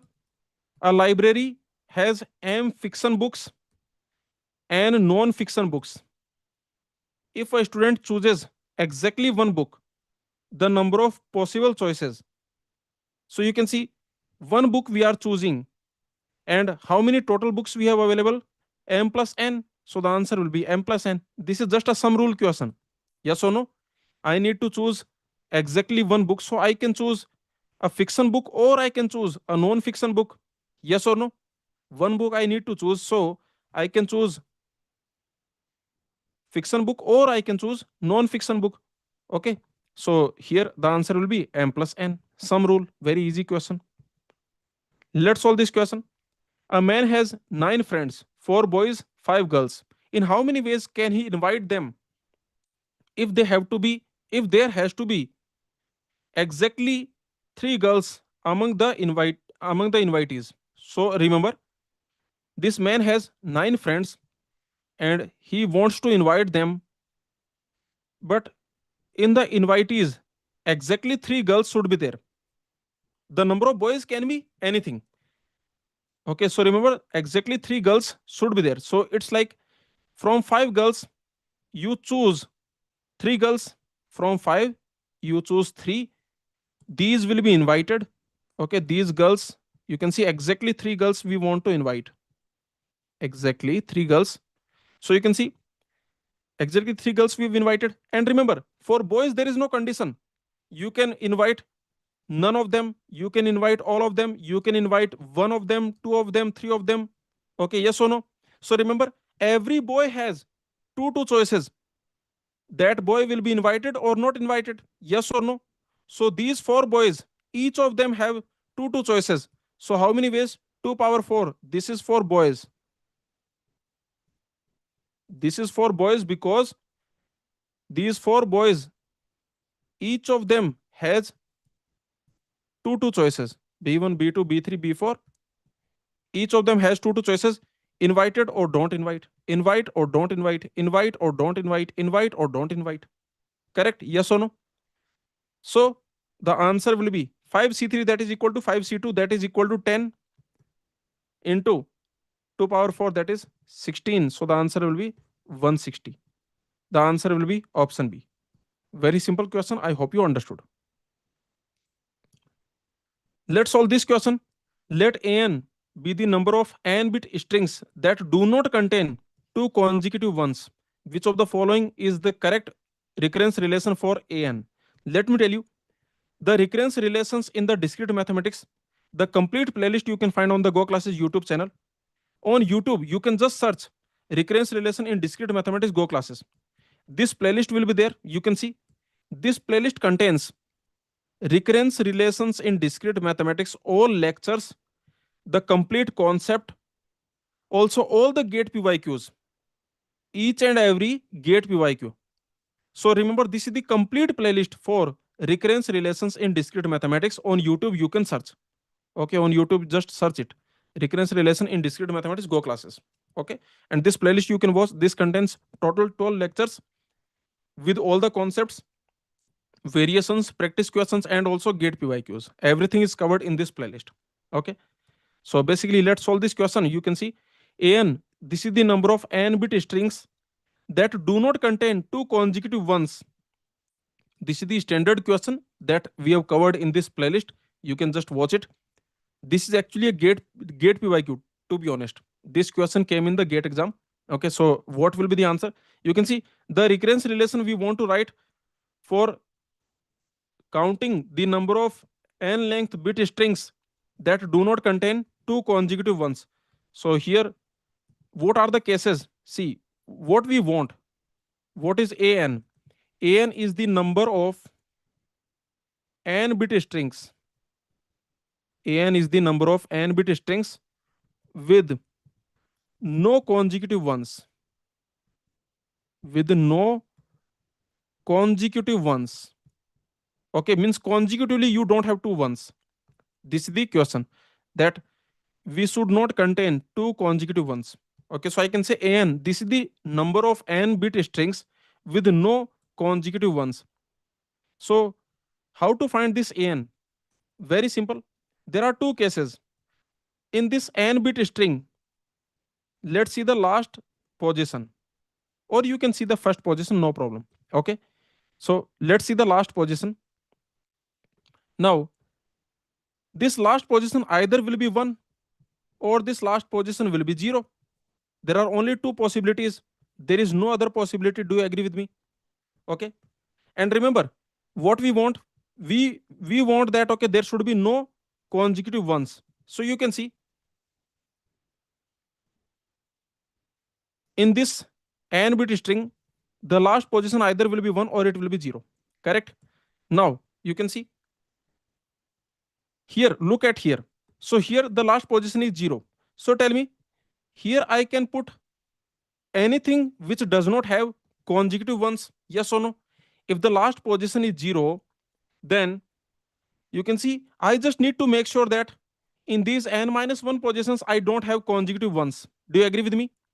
So if the last position is 0, I just need to make sure that here a valid string I put. That's it. Okay, we have n minus 1 positions, and I want to make sure that there is no consecutive ones in these n minus 1 positions. Okay, so tell me how many such n length strings, how many such n bit strings are there which end with 0 and do not have consecutive ones? That will be equal to a n minus 1. Yes or no? Because what is an? This is the number of n bit string with no consecutive ones, and here I want number of n minus 1 length strings with no consecutive ones. So here I can say that it will be a n minus 1. Very simple. And remember, if the string ends with 1, then you can notice I don't want consecutive ones. So if string is ending with 1, then definitely this position cannot have 1. If you have 1, then there is a problem. I don't want consecutive ones. So remember, if the string is ending with 1, then here there is a necessity that I need to put 0. This is the necessity. Yes or no? This is the necessity. Now you can see here I have n minus 2 positions, and here I can put any valid string, means n minus 2 length string with no consecutive ones. Here you can put any valid string you can put. Okay, so how many valid strings are there to put here? That is a n minus 2. Okay, so that's it. So you can see the answer will be what? A n, that will be equal to a n minus 2 plus a n minus 1. This will be the recurrence relation. Okay, I hope you understood. So very simple point. Remember, let me quickly again let me tell you. Let's assume that this type of strings which have no consecutive ones, let's assume these are the valid strings. Okay, these are the valid strings because these are the desired strings. I want this type of strings which do not contain consecutive ones. Okay, so let's assume these are valid strings. Now you can see any n length valid string will either end with 0 or it will end with 1. If it is ending with 0, then here you just need to put a valid string, yes or no. So how many valid strings of length n minus 1 are there? That is an minus 1. Okay, but remember, if n length valid string is ending with 1, then definitely this next position will contain 0. It cannot contain 1, yes or no. So now you can see that in these n minus 2 positions I need to put a valid string. How many valid strings of length n minus 2? That is equal to an minus 2. So the answer will be an equal to an minus 2 plus an minus 1. So the answer for this question will be option B, an equal to an minus 1 plus an minus 2. Okay, very simple. So remember, you can watch this recurrence relation in discrete mathematics go classes. This playlist you can watch. It contains all the gate PYQs, all the lectures, the concepts, variations, practice questions, everything. Okay, now let's solve this question. How many 10 digit numbers can be formed using only digits 2 and 5? This is a very simple question. I want 10 digit numbers. 10 digit numbers. Now you can see every position has two choices because I can put either 2 or 5. 10 digit numbers containing only digits 2 or 5. So every position has two choices. What are the two choices? Either 2 I can put or 5 I can put. So every position has two choices. Every position. Two choices every position. So the answer will be what? 2 power 10. So the answer will be option A. Very simple. Let's solve this question. The generating function for the sequence, this sequence we need to find the generating function. Let me tell you that the generating function, the complete lectures, practice questions, gate PYQs, TIFR PYQs, you can find in this playlist. So on the YouTube, you can search generating function go classes, and this playlist will be there. You can just check it out. Here you can see there are 13 lectures, and it contains the lectures. You can see generative function part 1, part 2, like that. All the gate PYQs, all the TIFR PYQs, everything is there. You can see generative function, complete playlist, all gate and TIFR questions, also extended binomial theorem, which is required for generative functions. So everything is covered here. Okay, if you open this playlist, you will find that in this playlist we have covered, you can see we have covered gate 2016 generative function question, gate 2017 generative function question, gate 2018 generative function question, gate 2005 generative function question, TIFR 2010 generative function question, and you can see this is gate question. Okay, so gate 2022. So you can see in this playlist all the gate PYQs, all the TIFR PYQs on generative function, and also all the lectures, all the concepts, variations, practice questions, everything is covered. Okay, you can just search on YouTube go classes generating function or generative function go classes, like that. So let's solve this question now. The generative function for the sequence 1 1 1 1 and so on. Remember, by default, when the question tells you generative function, it means the question is talking about ordinary generative function. Okay, there are many different type of generative functions, but by default, or also in the gate exam syllabus, in the gate CS syllabus, we have ordinary generative function also. But remember, in this playlist I've also taught you exponential generative function. Okay, you can watch it. There are many different type of generative functions. There is ordinary generative function, which is the by default generating function, but there is exponential generative function also. That is also covered in this playlist. You can watch it. Okay, now in the gate syllabus we have ordinary generative function, but still, just for sake of completeness, maybe in future, maybe they can ask some question on the exponential generative function, because that is also given in the standard books. So that also I have covered in this playlist. Okay, you can just watch it. Now let's solve it. So you can see the generative function of this sequence 1 1 1 1 and so on, infinite sequence of 1. So what will be the answer? Remember, if you have sequence a0, A1, A2, and so on. If this is your sequence, if this is the sequence, this is the infinite sequence, then for this sequence, what is the generating function? Let's assume this is the sequence S. Then what is the generating function for S? What that will be? That is very simple. That will be A0 into x power 0 plus A1 into x power 1 plus A2 into x power 2 plus and so on. So basically, what we are doing the summation of AI into x power I, where I is going from 0 to infinity, or I can say I is greater than equal to 0. Okay. So this is the generating function definition. This is infinite sequence A0, A1, A2. This is zeroth term, first term. This is second term. Remember, this is called zeroth term, means we are starting with A0. Okay, this is called zeroth term. This is called first term, like that. This is called second term. So what is nth term? Nth term of sequence. Nth term of sequence S. Nth term of sequence S, that is basically n. So this an we will multiply with x power n. Okay, so you can see this is the definition of generating function. Now for this sequence, what will be the generating function? Very simple. This is A0, this is A1, this is A2, like that. Okay, so you can see each of them, every AI that is equal to 1. So basically 1 multiplied by x power 0. So the answer will be 1 multiplied by x power 0 plus 1 multiplied by x power 1 plus 1 multiplied by x power 2 and so on. Okay, so what you got? You got x power 0, that is 1, plus x square and so on. This is infinite GP. Yes or no? This series, this is infinite GP. This is infinite GP. What is the common ratio? That is x. So what is the summation of infinite GP? That is A, that is the first term, divided by 1 minus r. R is the common ratio, that is x here. So you can say the answer will be 1 divided by 1 minus x. Okay, the answer will be option A. Very simple.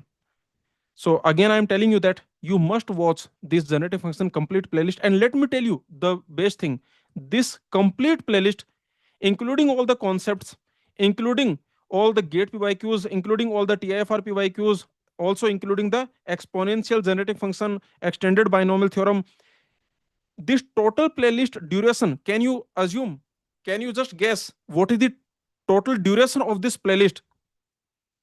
The total duration is almost only 3 hours. In only 3 hours, just 3 hours, you will become expert in generative function. You will be solving, you will be knowing the concept, all the practice questions, variations, all the gate PYQs, TFR PYQs, exponential generative function, extended binomial theorem, everything. You will become expert in many concepts in just 3 hours if you watch this complete playlist. Okay, just search on the YouTube generative function go classes. Very simple. That's it. So this question we have solved. Let me see in the chat.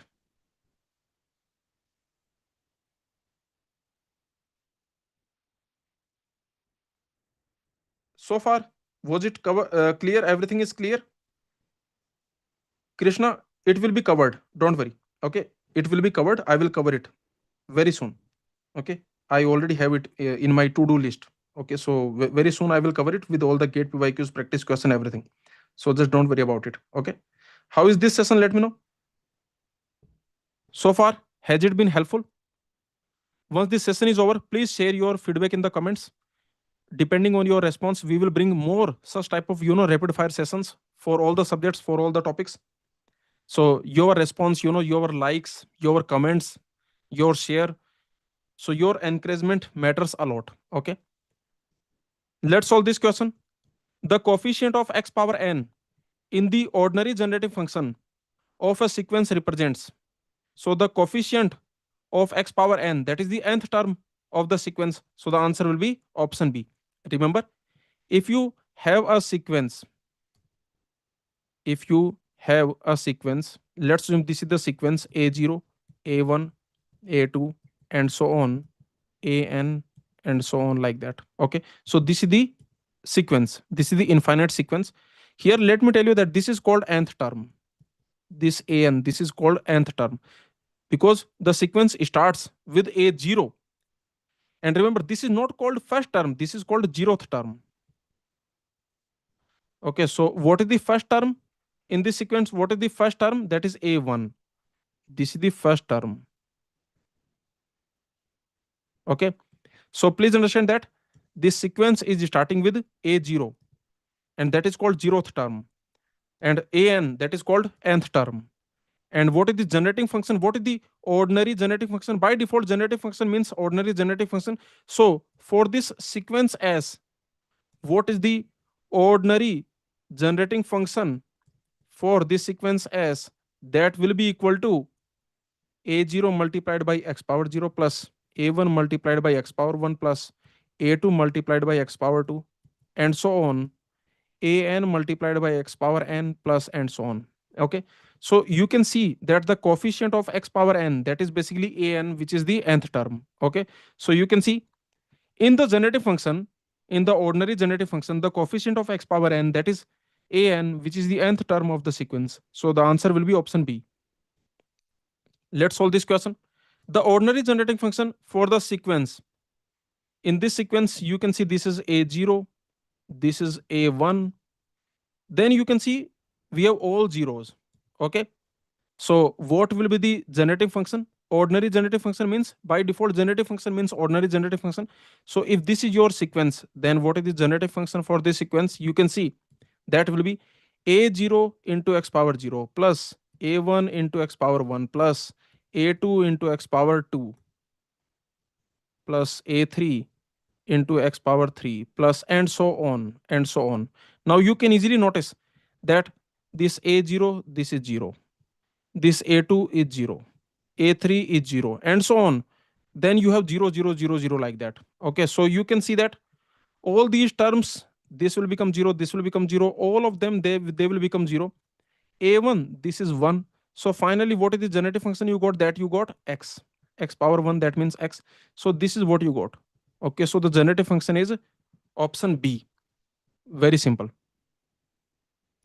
Let me again tell you that the complete generative function playlist is available on the YouTube. You can search generative function goclasses, and this playlist contains all the lectures, the complete concept, all the gate and TFR PYQs, all the concepts. Okay, and this playlist duration, the complete playlist is only of 3 hours. Okay, in 3 hours, just in 3 hours, you will become expert of generative function. I promise you that.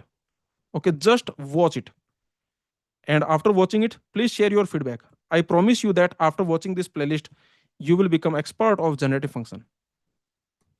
Okay, just 3 hours, this complete playlist. So this question we have already solved. The answer will be x. We have already done it. Let's solve this question. A generating function is primarily used to represent a sequence. The answer will be option B. See, generative function is basically used to represent a sequence. You have a sequence, you have an infinite sequence S. This infinite sequence S starts with a0, a1, a2, and so on, means it starts with zeroth term. It starts with zeroth term. Okay, somewhere you have an, that is the nth term, and so on. Okay, because this is the infinite sequence. This is called nth term. Now, for this sequence, what is the ordinary generative function or generative function? By default, generative function means ordinary generative function. So for this sequence, to represent this sequence, we can write generative function, and the definition of generative function is very simple.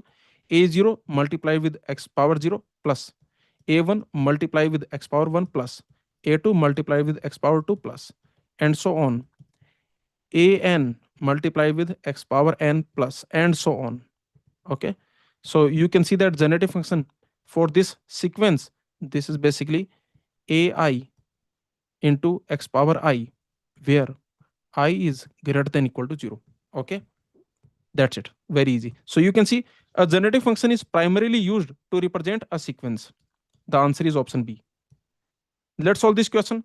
The ordinary generative function for the sequence A0, A1, A2, and so on. So that we have already seen. Just now we have seen the answer will be summation ai multiplied by x power I, where I is greater than equal to 0, or I can say I is going from 0 to infinity. So the answer will be I is going from 0 to infinity, or I can say instead of I can write an into x power n, and this n is going from 0 to infinity. 0 to infinity, like that. Okay. So here the answer will be option A. Okay, you can see the option C is n is going from 1 to infinity, and in the option B we have x power n plus 1. In the option D we have x power a power n. So these are wrong. The answer will be option A. Let's solve this question. Let an be the number of ways to climb a staircase of n steps if at each move either one or two steps can be climbed. What is the total number of ways? What is the total number of ways to climb the n steps? The question is asking for recurrence relation for an. What is an? This is the total number of ways to climb n stairs. Okay, this staircase has total n steps. We want to climb it. At every move, at each move, we can take either one step or two step. Okay. So what is the recurrence relation for an? Let me tell you that the complete recurrence relation playlist is available on the goclasses YouTube channel. On YouTube, you can search recurrence relation in discrete mathematics goclasses. Just search it, and this complete playlist you will find. This contains, there are total 12 lectures, all the concepts, all the gate PYQs, practice questions, variations, everything is covered. Okay, you can just watch it. Now, so let's solve this question. We want to find the recurrence relation for an. What is an? An is basically the number of ways to climb n stairs, n steps. Okay, the number of ways to climb n steps or stairs, where each move such that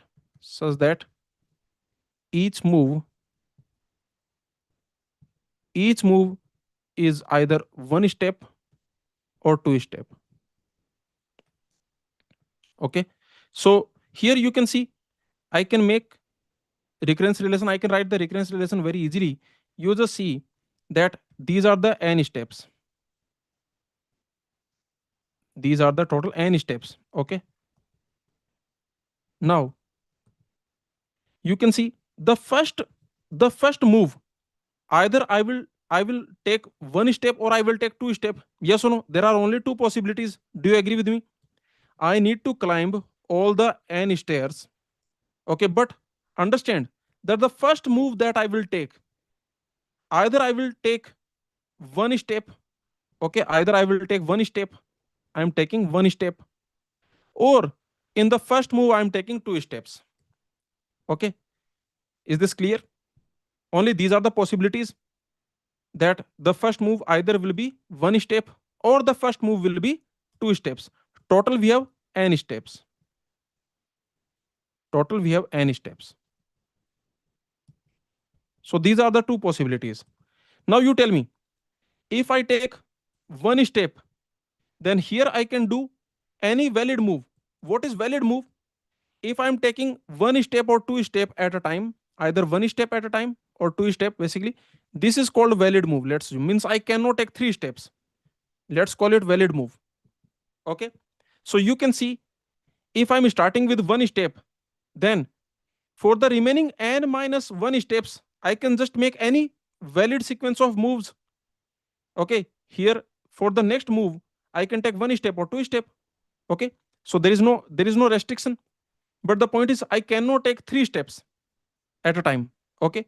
So at a time, I can take only one step or two step. The point is, once I've taken one step, then for the remaining n minus one stairs, any valid move I can make. How many valid moves are there for n minus one stairs? That will be an minus one. You can see for the n stairs, the number of valid moves, that is basically an. So for n minus 1 stairs, the number of valid moves, that will be an minus 1. Now, here you can see in the first move, I am taking 2 steps. Now you can see here I can take any valid sequence of moves. I can take, 1 step or 2 step in any sequence. So you can see that for n minus 2 stairs, these are n minus 2 stairs available. Okay, so you can see for n minus 2 stairs, how many valid moves are there? That is an minus 2. So the answer will be an is equal to, remember, either it will happen or it will happen, means either I will start with 1 step or I will start with 2 step. No other possibility is there. So here I can say that an, that will be equal to an minus 1 plus an minus 2. This is the recurrence relation. Okay, so for this question, the answer will be an equal to an minus 1 plus an minus 2. The answer will be option A. Very simple question. Let's solve this question. How many ways can 10 identical roses be distributed to 3 girls? So this is basically your IODB template, identical objects and distinct boxes. Yes or no? So this is basically IODB template. Identical objects we are distributing to distinct boxes. And IODB template, that is basically star bar problem. This is basically star bar problem. Okay, here you can see what are the boxes. These 3 girls, these are the boxes. G1, G2, G3, these are the boxes. So if you have 3 boxes, then how many bars will be there? There will be 2 bars. There will be 2 bars. And you can see how many roses I give to G1 plus how many roses I give to G2 plus how many roses I give to G3. The total number of roses, that is 10. So these 10 roses, identical roses, or 10 identical objects, means these 10 stars we have. So you can see 10 stars, 2 bars. How many permutations are there? That will be 12C2. 12C2 means this option A is correct. This 12C2 I can also write it 12C10 because NC are equal to NC n minus R. Okay. So this is very simple question. IODB template we have seen in our lectures. I told you this is very important template because there are 5 or 6 different type of problems which follow this template, IODB template. And this IODB template, this is basically based on star bar problem, or I can say this IODB template follows the star bar problem. This complete analysis we have done in our combinatorics lectures. Okay, go classes complete discrete mathematics is free. Go classes complete combinatorics is free. Go classes discrete mathematics main course, compact course, both are free. Just visit Go classes website and click on the free courses and you can watch it. Let's solve this question. This question is based on grid problem, and these grid problem questions and the concept I have discussed in this lecture. You can see on the YouTube, you can search grid problem Go classes, just search it. And this is just a 28-minute video. In this 28 minutes, the concept is covered, practice questions and the gate PYQs are covered. You can see the complete lecture with gate CS 2007 PYQ and variations. You can just watch it. Now let me solve this question. You can see in the adjoining figure, this figure is given to you. The lines represent one-way roads allowing travel only northwards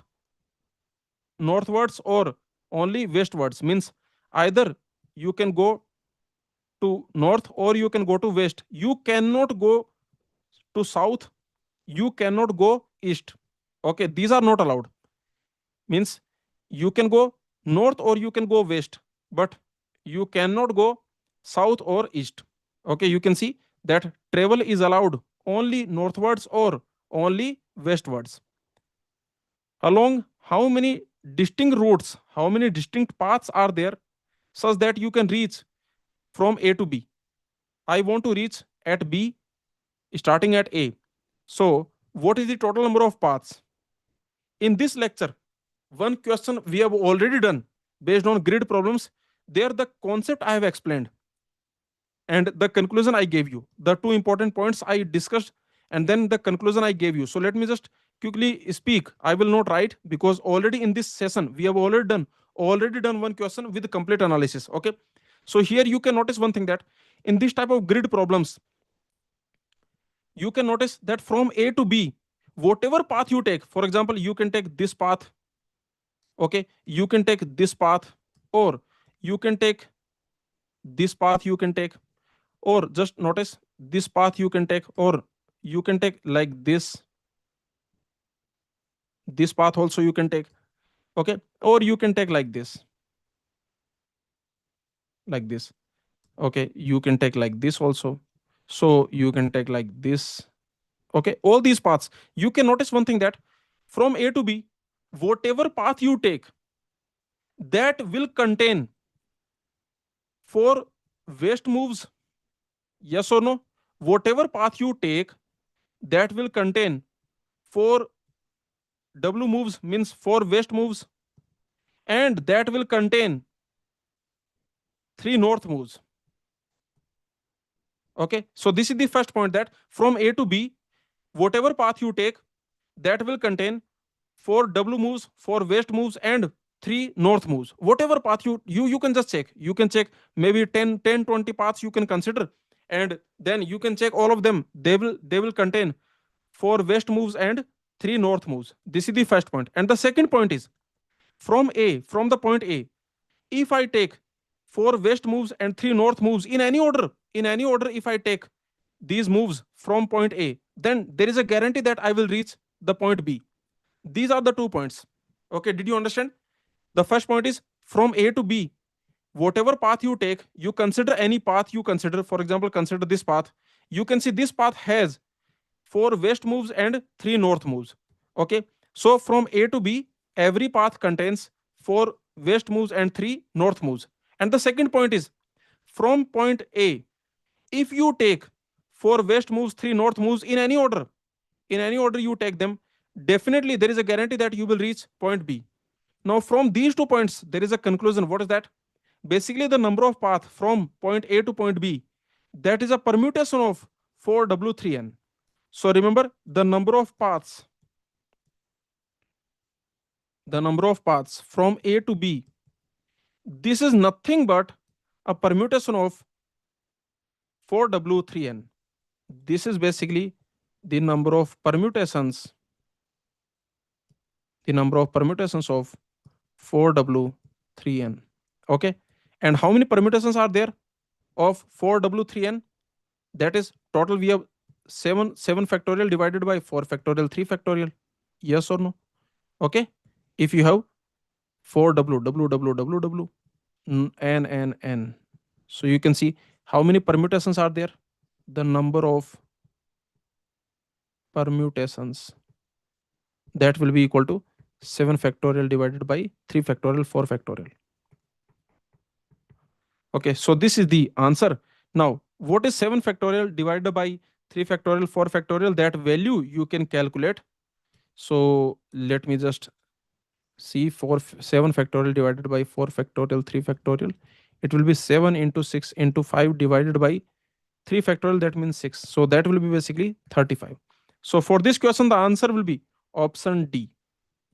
Okay, these are called grid problems, and you can just watch this lecture for more variations and gate PYQs and for the concept. Actually, in this lecture, in the ongoing this lecture, we have already discussed the concept, okay, in one of the previous questions. Let's solve this question. In how many ways can 8 identical pens be distributed among Amal, Bimal, Kamal, so that Amal gets at least 1 pen, Bimal gets at least 2 pens, and Kamal gets at least 3 pens? We have identical pens. So remember, this is IODB template. Identical objects, distinct boxes. Because the boxes are distinct, these are the boxes. These 3 are the boxes. Okay, and we have these identical objects. So this is IODB template, and I told you IODB template follows star bar problem. Okay, so this is basically your star bar template. Here you can see that we have identical pens, and we have Amal, Bimal, Kamal. Total we have how many pens? 8 pens. But there is a condition that Amal should get at least 1 pen. So directly give 1 pen to Amal because all the pens are identical. Just think about it. Because all the pens are identical, Amal should get at least one pen. Directly give one pen. Giving one pen, there is only one way because all the pens are identical. Any one pen you can choose. There is only one way. So you can see that pen you can give to Amal. So remember, from these eight pen, from these eight pen, these eight identical pens, these eight identical objects. Okay. From these eight identical objects, what you do, you directly give one to Amal because these are identical objects. So any one you can give to Amal directly. Bimal should get at least two pen. So give two to Bimal. Kamal should get at least three pen. Give three to Kamal. Now you can see what I got. Now the new situation is that a plus b plus k, that is equal to 2, because now only two pens are remaining. One pen given to Amal, two pen given to Bimal, three pen given to Kamal. Six pen gone, two pen are remaining. Now you can give any number of pen to any of them. Now this template, this is your star bar problem. Now you can give any number of pen to any person. Okay, so here you can see how many bars we have. We have two bars because three boxes, so there are two bars and there are two stars. Two stars and two bars. Two star, two bar. That simply means what will be the number of ways? That will be 4C2. Okay, the answer. So here the answer will be 4C2. 4C2 means 6. So the answer will be option B. Very simple question. Let's solve this question. The minimum number of cards to be dealt from arbitrary shuffled deck of 52 cards to guarantee that three cards are from the same suit. Remember, in the cards game, how many type of suits are there? Total four suits are there, right? Every suit has 13 cards, correct? So you can see there are total four suits. Okay, four suits. S1, S2, S3, S4. Okay, for example, diamond. So, heart, diamond, and there are two more. Okay, so the point is that there are total four suits. Hindi में बोले तो चिड़ी, हुक्म, spades. हुक्म means spade. और कौन सा है, एक डायमंड हो गया, ईंट, और एक पान. तो एक हो गया heart. Okay, for example may be this is heart, this is spades, this is diamond. एक कौन सा बच गया?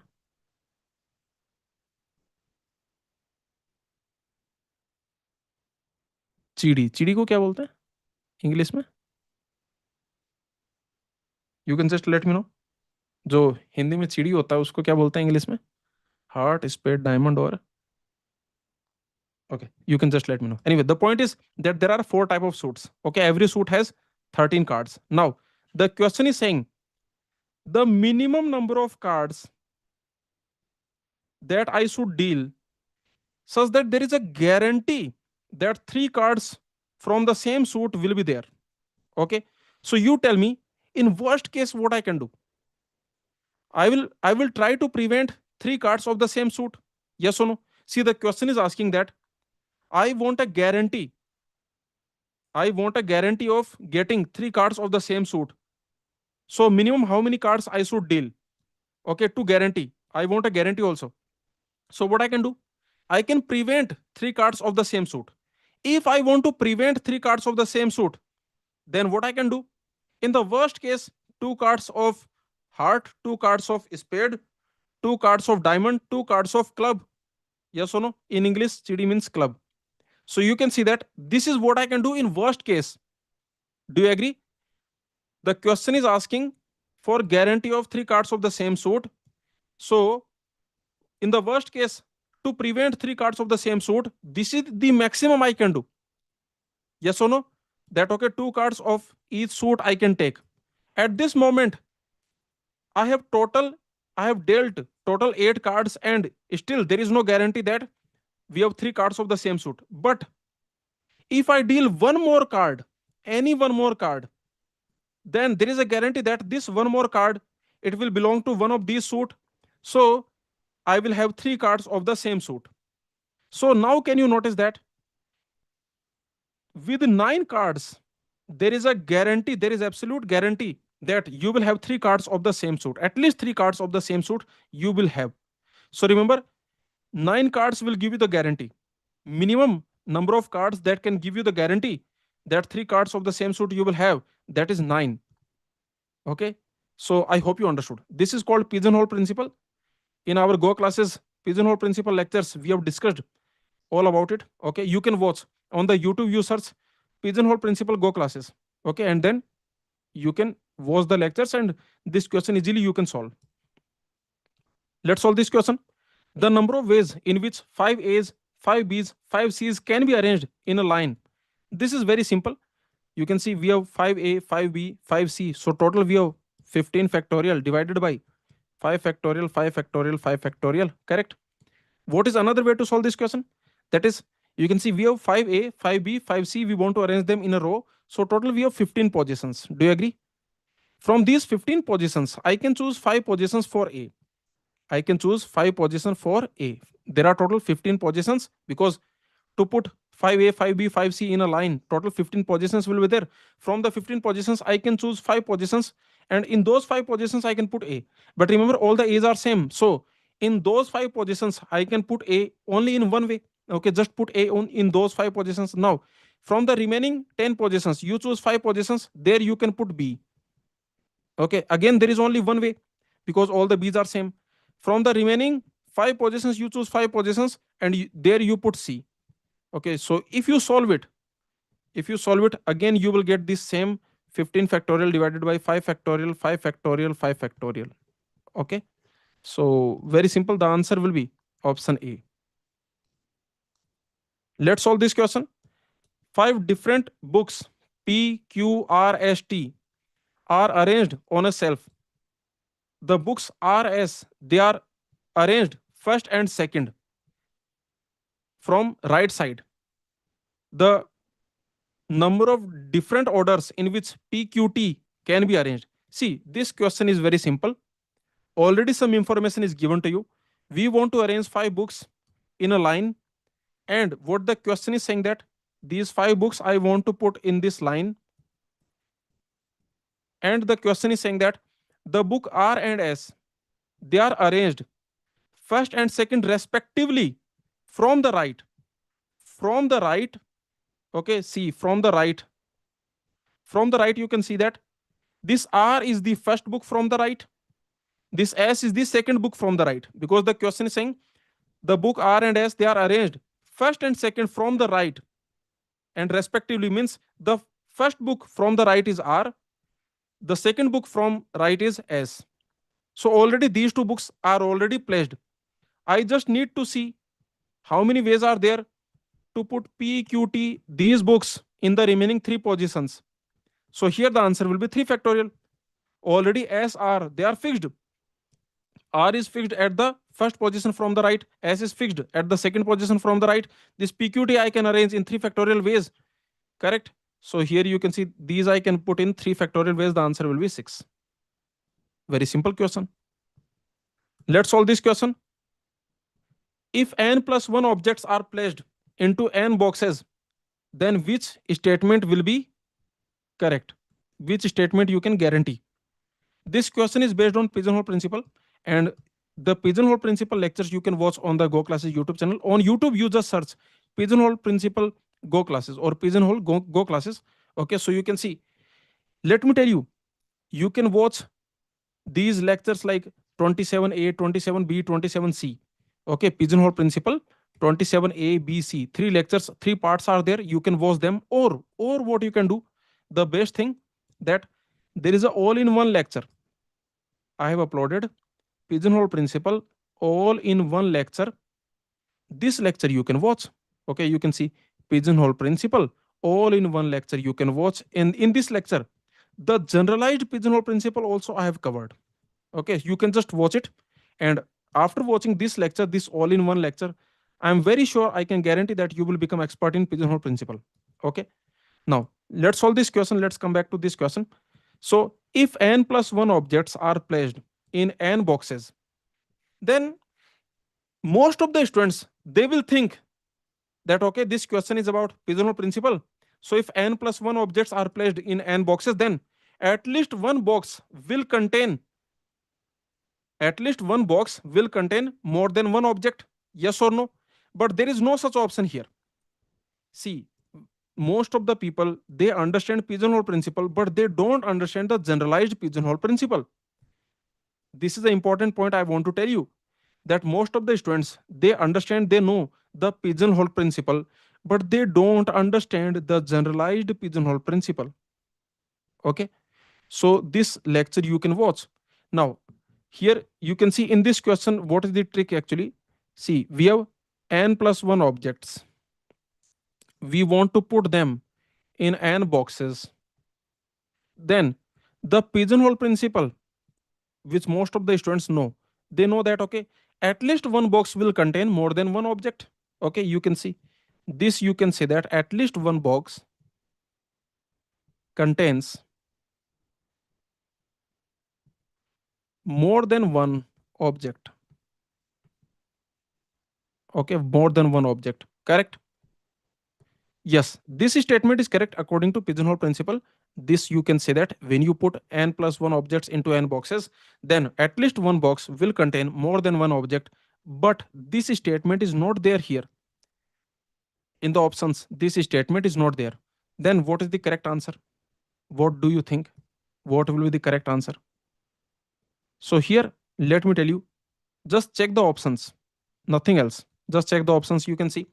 The option A is saying that if you put n plus 1 objects into n boxes, then can you guarantee that every box will contain exactly one object? No, because you have n plus 1 object, n boxes, then every box will contain exactly one object. Then basically you have total n object, but you have n plus 1 object, so option A is gone. Okay, for a moment you can assume, for example, you can take maybe n equal to 3. So you can see total we have four objects. We have total four objects, let's assume A, B, C, D, and we have three boxes. These are the three boxes. Now you can see in option A, you can notice that every box contains exactly one object. This counter example I can give you. The counter example is very simple. If you can see four objects, if I put in three boxes, then what I can do? I can do two I can put, and here I can put none. Yes or no? So this is the counter example for option A. Okay, I can do that. Yes or no? I want to put four objects into three boxes. I can do this. That okay, in this box two objects like AB, and in this box two objects like CD, and in this box no object. Okay, this I can do. Do you agree with me? So you can see this option A, this I can eliminate because there is no guarantee of option A. Actually, option A is never true. It is never true because if every box contains exactly one object, then simply you have an object. But actually, the question is saying that you have n plus one object. Okay, so option A is actually never true. Option A, for option A, you can say it is never true. Never. Now let's see option B. Before we see option B, let's see option C. Option C is saying at most one box contains more than one object. See, at most one box contains more than one object. I can easily I can easily give you the counter example. What I can do? I can put AB here, I can put CD here, okay, and nothing here. Now you can see how many boxes have more than one object. How many boxes contain more than one object? Two boxes contain more than one object. But option C is saying at most one box contain more than one object. This is the counter example. Yes or no? This is the counter example I have given to you. So please understand, if you have n plus one object and you are putting them in n boxes, then can you guarantee that option C will be correct? Can you guarantee that at most one box will contain more than one object? No. I can put like this. You can see I can put AB here, CD here. Now you can see how many boxes have more than one object. Two boxes have more than one object. So you can see option C is wrong. This is the counter example. What about option D? Can you give me counter example for option D?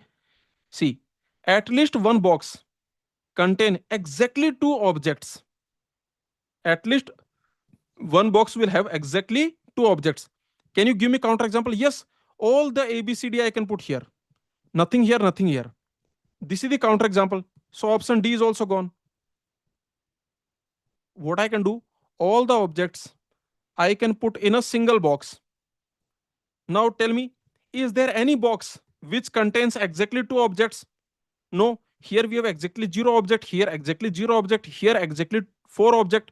There is no box which contain exactly two object, and option D is saying at least one box will contain exactly two objects. So you can see that is also false. I have given you the counter example. Okay. Now let's see option B. Let's find the counter example for option B. Let's check option B now. Tell me. To have the counter example for option B, what situation you need to create? Just tell me. If you want to find counter example for option B, then what situation you need to create? The option B is saying that at least one box contain at most one object. So what will be the negation of this? If I do the negation, then what will be that? Means if I want to find counter example for option B, then what I need to do? Option B is saying that at least one object contain at most one object. Okay, means sorry, at least one box. There is at least one box, okay, maybe one or more, which have at most one object. So to negate it, what I can do? To negate it, at least there is at least one box which contain at most one object. Okay, so to negate it, what I do? There is no box, means because this is at least one. So the negation of at least one, that will be no box. Okay, I can say that no box contains at most one object. No box contains at most one object. See, very easy actually. It's not hard. See, I can say option B is saying that at least one box something something. Okay, just at least one box contain something something. Okay, you don't have to focus on it. This you don't have to focus on it. You can say at least one box contain alpha. Okay, at least one box contain alpha. So what will be the negation? The negation will be no box contain alpha. Yes or no? This is the simple point. So let me write it here. You can see, just see this statement as, this statement as is saying that at least one box contain alpha, contain here something like alpha. Okay, at least one box contain alpha. This alpha can be anything. Now what will be the negation of S? That will be the negation of at least one, that is zero. Yes or no? At least one means one or more than one. So the negation will be none. So I can say that the negation of S will be no box contain alpha. No box contain alpha. Okay, do you agree with me? No box contain alpha. So the same thing we are doing here. If S is that at least one box contain, at least one box contain at most one object. Okay, here this is your alpha. So what will be the negation of S? The negation of S will be no box contain, no box contain at most one object. Tell me, if no box contain at most one object, what that means? If there is no box containing at most one object, then it means every box contains two or more object. Yes or no? This same statement I can say that every box, this same statement I can say every box contains how many objects? See, I'm saying there is no box which contains at most one object. So the same thing I can say that every box is basically containing two or more object. Every box is basically containing greater than equal to two objects. Okay, yes or no? So this is what I'm saying, that the for counter example of option B, you need to make sure that every box has two or more elements. Is it possible that every box has two or more elements? Is it possible? Tell me. Let me know. See, for counterexample of option B, what you need to do? For counterexample, I can say that for counterexample of option B, what you need to do? You need to make sure that for counterexample, you need to make sure that every box has two or more than two objects. Is it possible? Is it ever possible that every box means this box, this box, this box, every box has two or more objects, means two or more objects here, two or more objects here, two or more objects here? Is it possible that two or more here, two or more here, two or more here? This is not possible because here in to find the counterexample, to put two or more objects in every box, you need at least six objects, but I have only four objects. Yes or no? So I can say that this is not possible, means counterexample is not possible. Do you agree? This is not possible. I can simply say that this is not possible.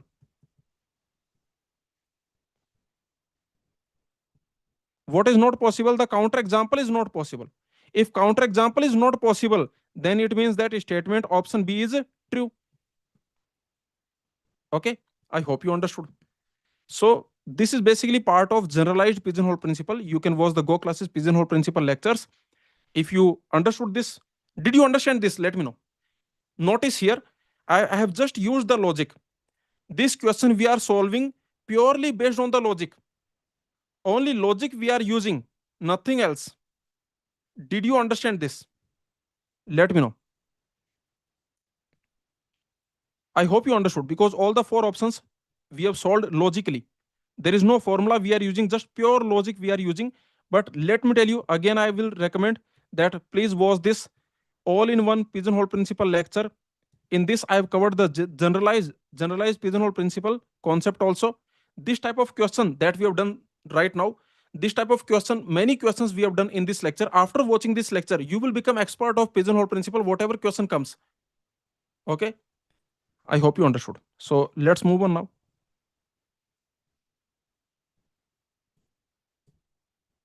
Let's solve this question. The minimum number of people required to guarantee that at least two of them have same birth month. So basically we want a guarantee that at least two people should have same birth month. So tell me, to prevent this, what is the maximum you can do? See, the maximum you can do is that you can take one person who has birth month in January. Okay, you can take one person from January. You can take one person whose birth month is in February. Like that, you can take one person whose birth month is December. This is the maximum you can do, because if you want to prevent at least two people in the same birth month, then this is the maximum you can do. But notice, if I have one more person, now there is a guarantee that at least two people will have same birth month, because now if I have one more person, then that person will have birth month in one of these months. So now you can say that with with total 13 people, there is a guarantee that at least two people will have same birth month. So I can say the minimum number of people required to give you a guarantee that at least two people have the same birth month, the answer will be 13. This is the question based on pigeonhole principle.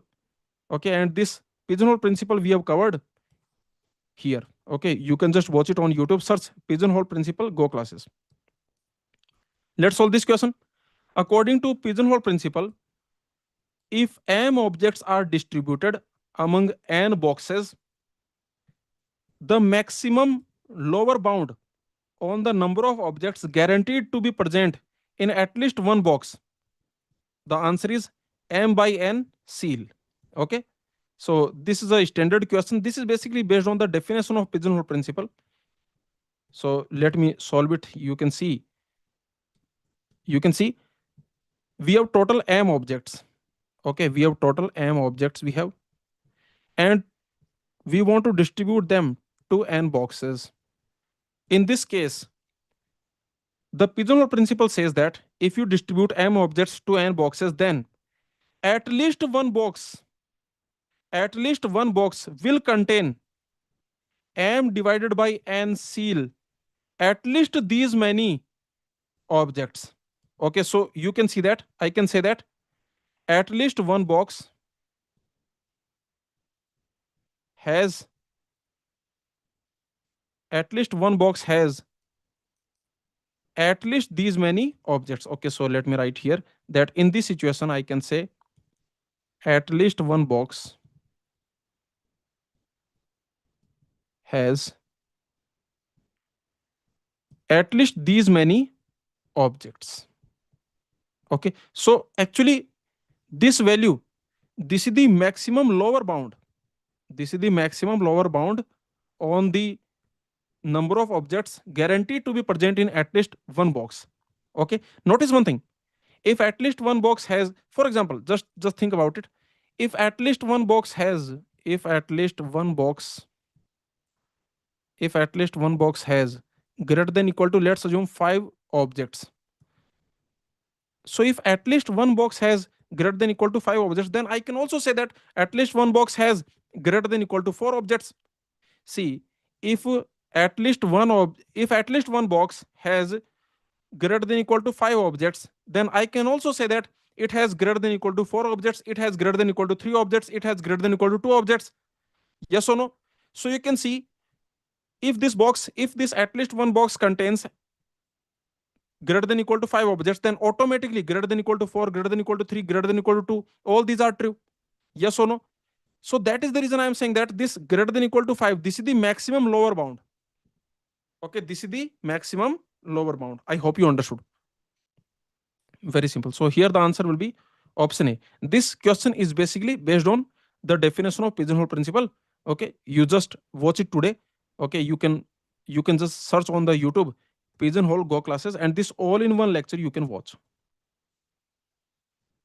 Okay, this contains the complete lecture, all the gate PYQs, all the practice questions, and also generalized pigeonhole principle. Everything is covered in this lecture. You can watch it, or you can watch 27A, 27B, 27C. Those also you can watch.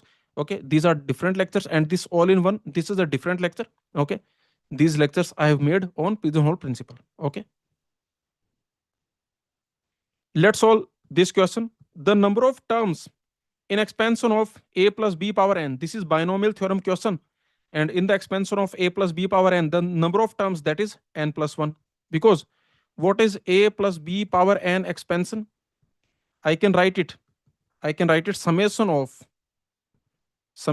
you can see a power r, b power n minus r, ncr. Here this r will go from 0 to n. This is the binomial theorem. See, this expression that I have written, this is called binomial theorem. And here you can easily notice that this r is going from 0 to n.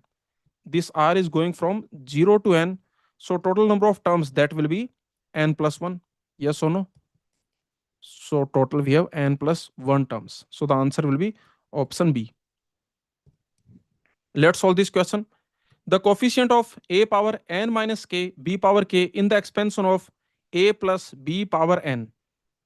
This a plus b power n in the expansion means this is basically binomial theorem. So if I expand it, then what I will get? I will get summation, means I will do the summation of every term will be like this, that we have a power, if you have b power k, see, if you have b power k, then a power will be n minus k. Here nck, or you can say nc n minus k, because remember that ncr, that is equal to nc n minus r. Okay, and here you can see this k, this will go from 0 to n.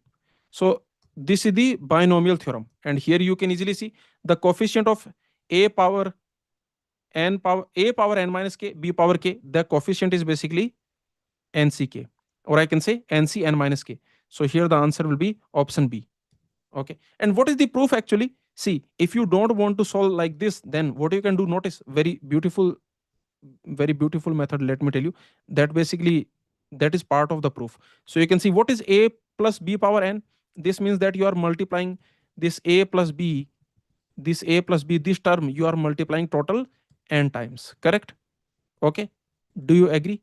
Very simple. So this a plus b, this term you are multiplying total n times. Now you can notice one thing, that when you multiply this, then what will happen? It will happen that from here either a or b will come, from here a or b will come, from here, from every term either a or b will come. Okay, for example, if I want, let's assume I want a power, let's assume n value for a moment, let's assume n value is 5. Okay, if I assume n value is 5, then you can see I have a plus b into a plus b into a plus b, like that 5 times. Okay, so now you can see that if I want, for example, I want a power 3, then you can see that from these 5 terms, 3 terms, 3 of them will give me a, 3 of them. Now which 3 of them will give me a, which 3 of them will give me a? Let's assume for a moment, let's assume that these 3 are giving me a, then automatically the remaining 2 will give me b. Yes or no? So you can notice this is the value n, and here you can see that power of a plus power of b, that value, the total will always be equal to n. You can see 3 plus 2, that is equal to 5, that is equal to n. Because notice, if some of the terms are giving you a, then the remaining terms will give you b. Simple point. Okay, now you tell me this a power 3 b power 2, because if you are having a power 3, then automatically you will have b power 2.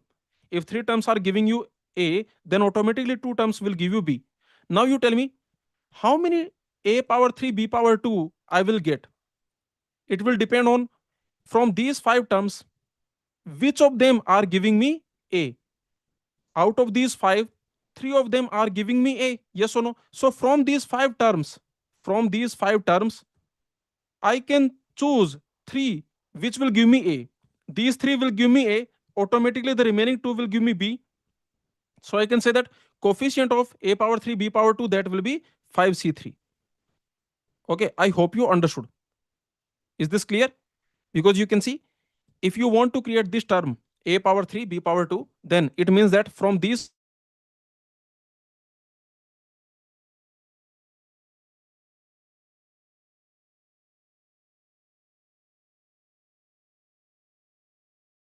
three of them will give you a, automatically the remaining 2 will give you b, then automatically the remaining will give me b. So I will get a power 3 b power 2, the coefficient will be 5c3. Okay, so the same thing I can say, if you have a plus b power n, then a plus b into a plus b, like that n times. Now you can easily see, if I want to create a power r, means from these n, r of them will give me a, then the remaining, how many are remaining? N minus r, they will give me automatically b. Now you tell me, if I want to create this term, then how many ways are there to create this term? Means how many ways are there to create a power r? To create a power r, out of these n, r of them will give you a. So from these n, I can choose r, they will give me a, then automatically the remaining will give me b. So you can see that the coefficient of a power r, b power n minus r, that will be ncr. Okay, very simple. And this ncr, this is always equal to nc n minus r. So in the options you can have ncr, or in the options you can have nc n minus r, because they are same. Okay, and what is the binomial theorem? The binomial theorem basically says that, you can notice that this r, what is this r? This means out of these n, how many of them are giving you a. So you can see, maybe none of them is giving me a, all of them are giving me b, or one of them giving me a, or two of them giving me a, and so on, all of them giving me a. So you can see this r, this means how many a I have, this r, this can go from 0 to n. Okay, yes or no? So you can see that either none of them will give me a, then r is 0. One of them will give me a, then r is 1. Or two of them will give me a, then r is 2. Or three of them will give me a, then r is 3, like that. Or and so on. All of them will give me a, then r is equal to n. Okay, so there is or, that is the reason I will do the summation. I will do the summation of a power r, b power, I will do the summation of a power r, b power n minus r, and the coefficient of a power r, b power n minus r, that is basically ncr. I will do the summation of these, and here r is equal to 0 to n. This is called the binomial theorem. Okay, so you can see this is called binomial theorem, and here remember, the coefficient of a power r, b power n minus r, that is equal to NCR. Okay, very simple. So for this question, the answer will be NCK. NCK is equal to NC n minus k. So in the options, they can give you NCK or they can give you NC n minus k. Both are correct because both are equal. Let's solve this question. The sum of all coefficients in the expansion of a plus b power n, the sum of all coefficients. Remember, the coefficients in expansion of a plus b power n, the coefficients are basically NCR. Yes, correct. Okay, and we want the sum of all the coefficients. So basically we want NCR, the summation of NCR, because the coefficient is NCR, and we want summation of all coefficients, and you already know that r is going from 0 to n in the binomial expansion. So you can see basically the question is asking the summation of binomial coefficients from 0 to n, nc0 plus nc1 and so on, ncn, and this is equal to 2 power n. Okay, this is equal to 2 power n. So here the answer will be option B. Why this is equal to 2 power n? Do you know the proof? See, the proof is very simple. You just see this 1 plus x power n. Here you apply the binomial theorem. If I apply the binomial theorem, then you already know it will be nc0 1 power n x power 0 plus nc1 1 power n minus 1 x power 1. Yes or no? nc2 1 power n minus 2 x power 2. Okay, and so on. You can see that it will be ncn x power n. Okay, this is the binomial expansion. Now put x equal to 1. Now what to do? You put x equal to 1 on both sides. Okay, on both sides you put in this expression, in this equation, basically put x equal to 1.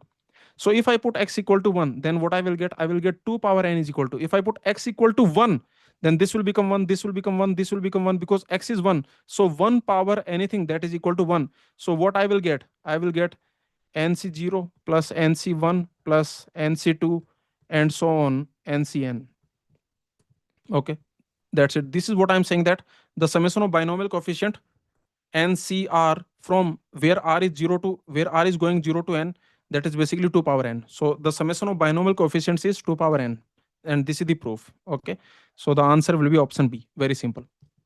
Let's solve this question. The value of summation of ncr, remember, for ncr, this is another way to write ncr. There is another way, that is cnr. Okay, these are the different ways to write ncr. So you can see this is basically summation of ncr where r is going from 0 to n. This is the summation of binomial coefficient, and just now we have seen that it is 2 power n. Okay, just now here you can see this is the proof. We have seen it is 2 power n. So the answer will be option B. Let's solve this question. For n greater than equal to 1, the value of summation ncr multiplied by minus 1 power r is going from 0 to n. So here you can easily notice that if I open it, then what I will get? You can see when r is even, then this will become 1, and when r is odd, this will become minus. Okay, so r is going from 0 to n. So it will basically, you can see it will become nc0 minus nc1 plus nc2 minus nc3 plus nc4. Alternative plus minus plus minus. Yes or no? Alternative like that. ncn. And remember, alternative plus minus like that with the binomial coefficients, that will be 0. Okay, so the answer is 0. What is the proof? What is the proof of this? Again, very simple proof. Remember, 1 plus x power n you find. You just apply the binomial theorem. What is the expansion of 1 plus x power n? That you know, that is nc0 x power 0 plus nc1 x power 1 plus nc2 x power 2 and so on. You can see ncn x power n. Now what you do? Just put x equal to minus n. Just put x equal to minus 1. In this equation, you put x equal to minus 1. If I put x equal to minus 1, then what will happen? This LHS will become 0, because if I put x equal to minus 1, then it will become 1 minus 1, that is 0, 0 power anything, that will be 0. So you can see this is the LHS. And what RHS will become? If I put x equal to minus 1, then you can see alternative plus minus will be there, because you can see x power 0. So minus 1 power 0, that is 1. You can see minus 1 power 2, that is also 1. So here you will have positive, but remember, minus 1 power 1, that is minus 1. Minus 1 power 3, that is minus 1. So alternative plus minus you will get. You will get nc0 minus nc1 plus nc2 minus nc3 plus nc4 and so on ncn. Alternative plus minus you will get. So this is what I'm saying. This is the proof that if you are doing the summation of binomial coefficient where you have alternative plus minus like that, okay, then that will be equal to 0. And this is the proof. Just find 1 plus x power n and then you put this x equal to minus 1 you put. That's very easy, right? So for this question, the answer will be 0. Very simple. Let's solve this question. Which of the following is equivalent to? So what is equivalent to this? This is your Pascal identity. Okay, what is the Pascal identity? In our lectures we have seen with proof, with the story. Pascal identity. So the Pascal identity is basically like this, that from n people, if you need to choose r people, correct? See, let's assume there are n students. Out of them, you need to choose r students. Okay, it's like this, that for example, assume that there are total n students, a1, a2, a3, and so on. Okay, and so on an. And remember, you want to choose r of them. If I want to choose r of them, then how many ways are there? If I want to choose r of them from n different elements and students, I want to choose r of them. How many ways are there? That is NCR. Okay, or I can write like this. So you can see that is NCR. But you can think like this. Notice one thing. There are two cases possible. From n students, I want to choose r of them. There are two cases possible. Only two cases are possible. Either A1 will be chosen or A1 will be rejected. Yes or no? From n students, I am choosing r students. Only two cases are possible from A1 point of view. You think in these r students that I am choosing, either A1 will be chosen already, means A1 is selected. Either A1 will be selected or A1 will be rejected. There is no other choice. Okay, yes or no? Either A1 selected or A1 rejected. If A1 is selected, then already one person we have selected. Total we want r people. Already one person we have selected. So now remaining r minus 1 people I want to select. So you can see now from the remaining n minus 1 students, r minus 1 students I want to choose. Did you understand? It's like this. Think from a company point of view. A company like TCS, Infosys, maybe a company is going to a campus, to a college, and in the college there are n students. The company want to choose r students. Okay, and the company want to give job to r students. Now you can see, so from n students choosing r students, the number of ways, that is NCR. But there is another way to think about it. Okay, think about it. Think for the same situation from another point of view, that you can see the company either it will select A1 or it will reject A1.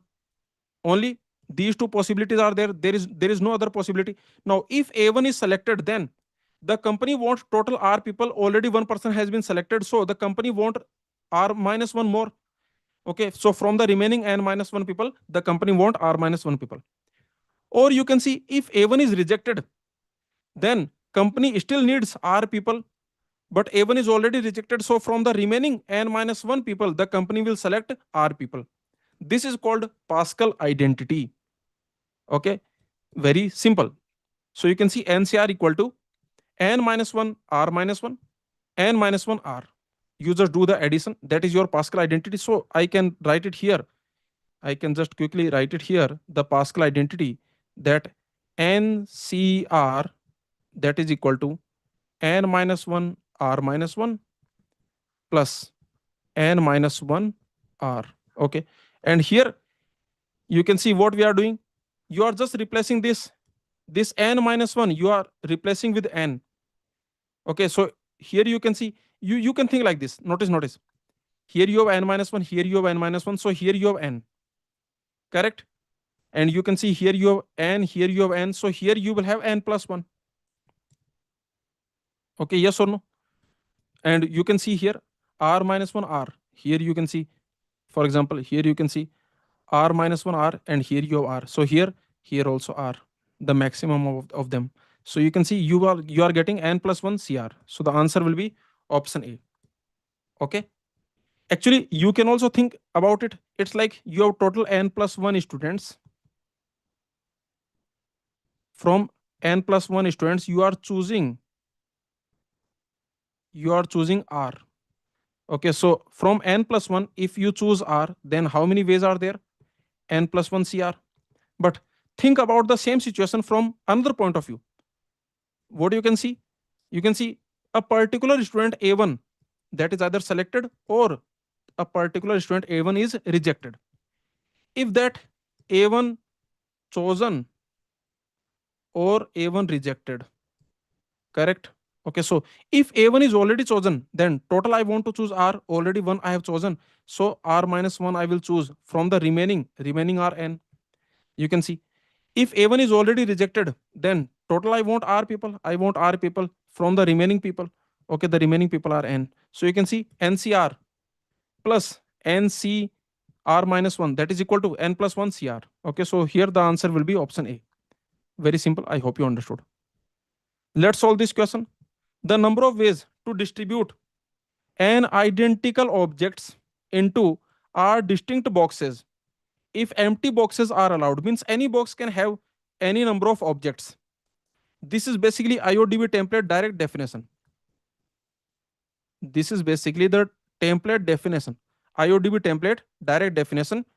You have R boxes. Okay, you have R boxes like box B1, B2, and so on BR. These are the R boxes. And remember, in these boxes, you want to put n identical objects. So this is IODB template. And here you can see if you have R boxes, then how many bars will be there? How many boundaries will be there? You can see the boundaries will be n minus r minus 1, because r boxes you have, so r minus 1 bars will be there, these many boundaries, and these n stars are there. These identical objects, these are the stars.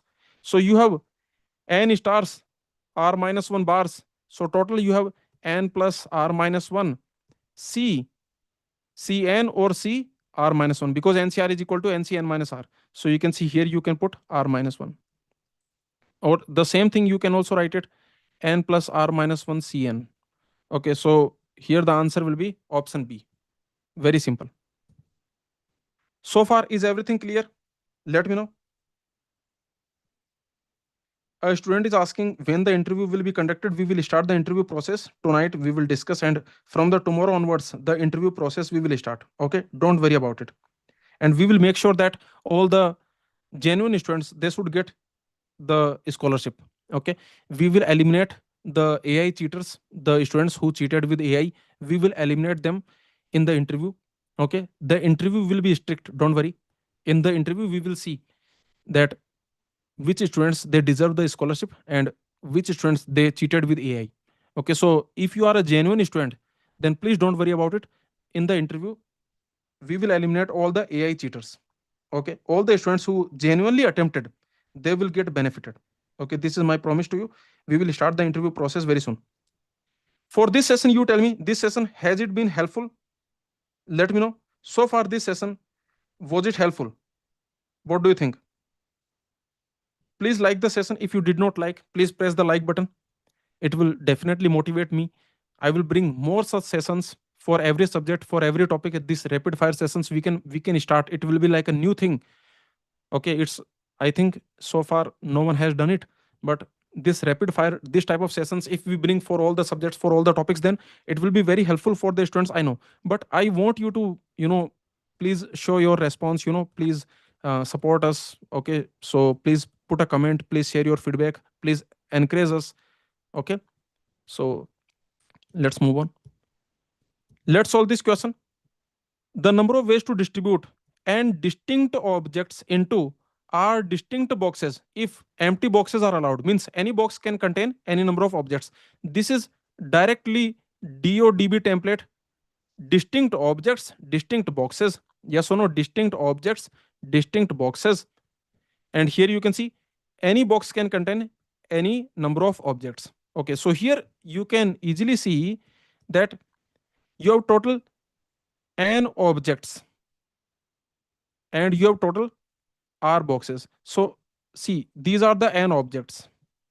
You can see a1, a2, and so on an. These are the n objects. Tell me, every object has how many choices? This object, it can go to any of these boxes. It will go to one of these boxes. Yes or no? So every object has r choices. To which box it will go? Do you agree with me? Okay, this a1, it can go to any of these boxes. Here you have r boxes like b1, b2, and so on br. These are the boxes. Notice this a1 has r choices. This a1 I can put in b1, or I can put in b2, or I can put in br. So for this object a1 I have r choices. For this object an I have r choices. Basically every object has r choices. Yes or no? So every object I want to put in the boxes, so the answer will be r into and so on. So that will be r power n. Okay, the answer will be option C. This is DODB template. We have already seen in our lectures DODB, IODB, IOIB, DOIB, all the templates we have seen with practice, with variations, with all the type of different problems, everything. Okay, so you can watch the Go classes, Combinatorics, or Discrete Mathematics lectures. These are freely available. The Discrete Mathematics Compact course and Complete course both are available for free on the Go classes website. You just click on the free courses button. Let's solve this question. The number of ways to distribute an identical objects into are distinct boxes such that every box must receive at least one object. This is IODB template because you have identical objects, distinct boxes. This is basically IODB template, but there is a condition here. What is that? The condition is that every box must receive at least one object. So, for example, you have R boxes. These are the boxes B1, B2, and so on BR. Okay, these are the R boxes. So you can see we want to distribute an identical objects. These are identical chocolates or objects, identical chocolates, let's assume. Now just think about it. If these are identical chocolates and I'm saying that every box should contain at least one chocolate, because these are all identical chocolates, one of them I can directly give to B1, because I'm saying that B1 must have at least one chocolate, and all the chocolates are identical. Because all are identical, so if I want to choose one of them, there is only one way. Okay, from identical chocolates, if I want to choose one of them, there is only one way, because all are identical. You can choose any one of them. So remember, every box must have one chocolate, so directly give one chocolate to B1, give one chocolate to B2, and so on, give one chocolate to BR. In every box you directly put one chocolate. Okay, just put directly one chocolate in every box, because this is the condition that every box must have at least one chocolate. So you directly do that because all the chocolates are identical. So now you can see what is the updated condition. The updated equation is like this, that now I have how many chocolates remaining? That will be n minus r, because in every box I have put one chocolate. So the remaining number of chocolates, that is n minus r. This, now there is no restriction. Now this is the equation with no restriction.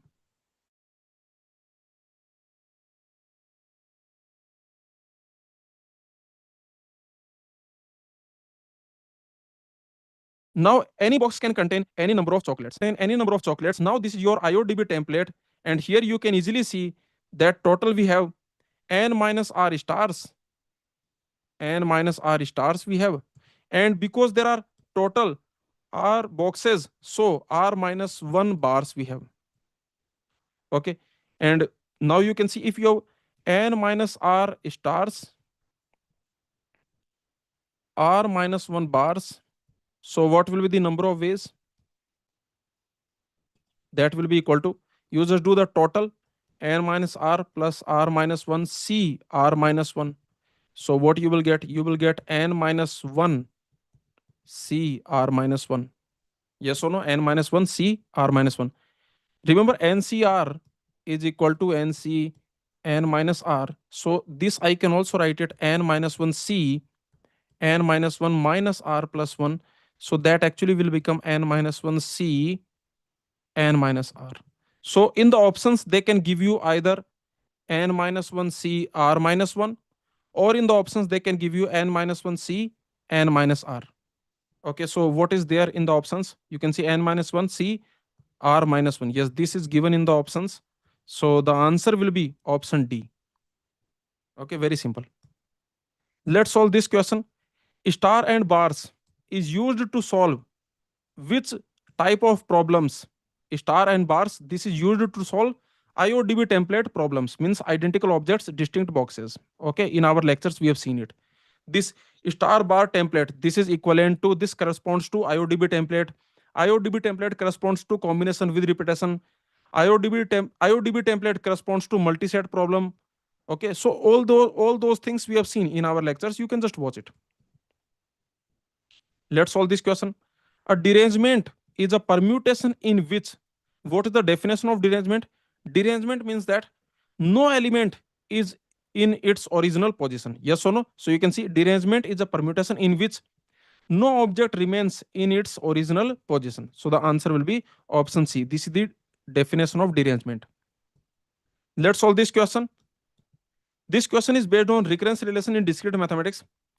And this recurrence relation in discrete mathematics we have covered in this playlist on the YouTube. On the YouTube, you can search recurrence relation in discrete mathematics Go classes. Just watch it. There are 12 lectures.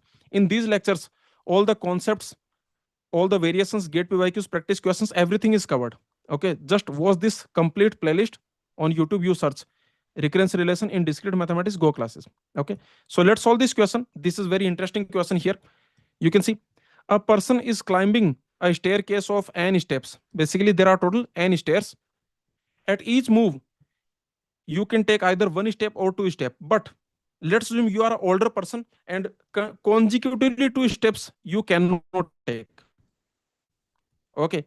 See, the question is saying that you can take, for example, one step, then one step, then one step, no problem. You can take two steps also, no problem. But after the two step, now again you cannot take two steps because maybe you are older person. So the older person cannot take two steps consecutively. Okay, I hope you are getting the point. Okay, this is what the question is basically saying, that two consecutive two steps, this is not allowed. Okay, this is not possible. Now, what is an?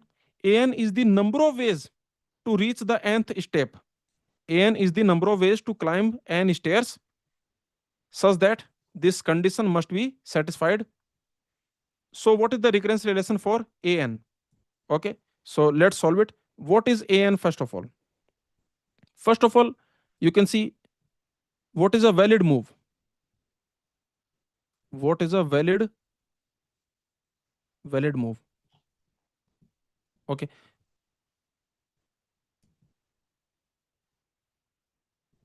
or I can say that what is the valid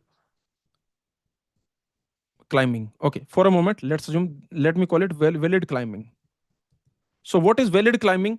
Valid climbing means you can take one step, no problem. You can take two steps, no problem. But consecutively two steps you cannot take. Okay, this is called valid climbing. Is this clear?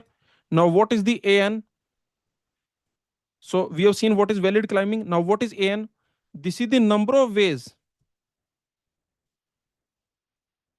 to climb n stairs with valid climbing. Okay, with valid climbing. Is this clear? Very simple. So what is n? This is the number of ways to climb n stairs with valid climbing. And what is valid climbing? That you can take one step, you can take two steps also, but consecutively two steps you cannot take. So an, this is the total number of ways to climb n stairs with valid climbing. Now you can see in the valid climbing, one thing you can notice, I want to climb n stairs. What about the first step? See, the first step, either I can take one step or I can take two steps. Yes or no? I can start with one step or two step. You agree with me? Okay, you agree with me that either I can start with one step. I can start with one step means I am starting with like this, or I can start with two steps.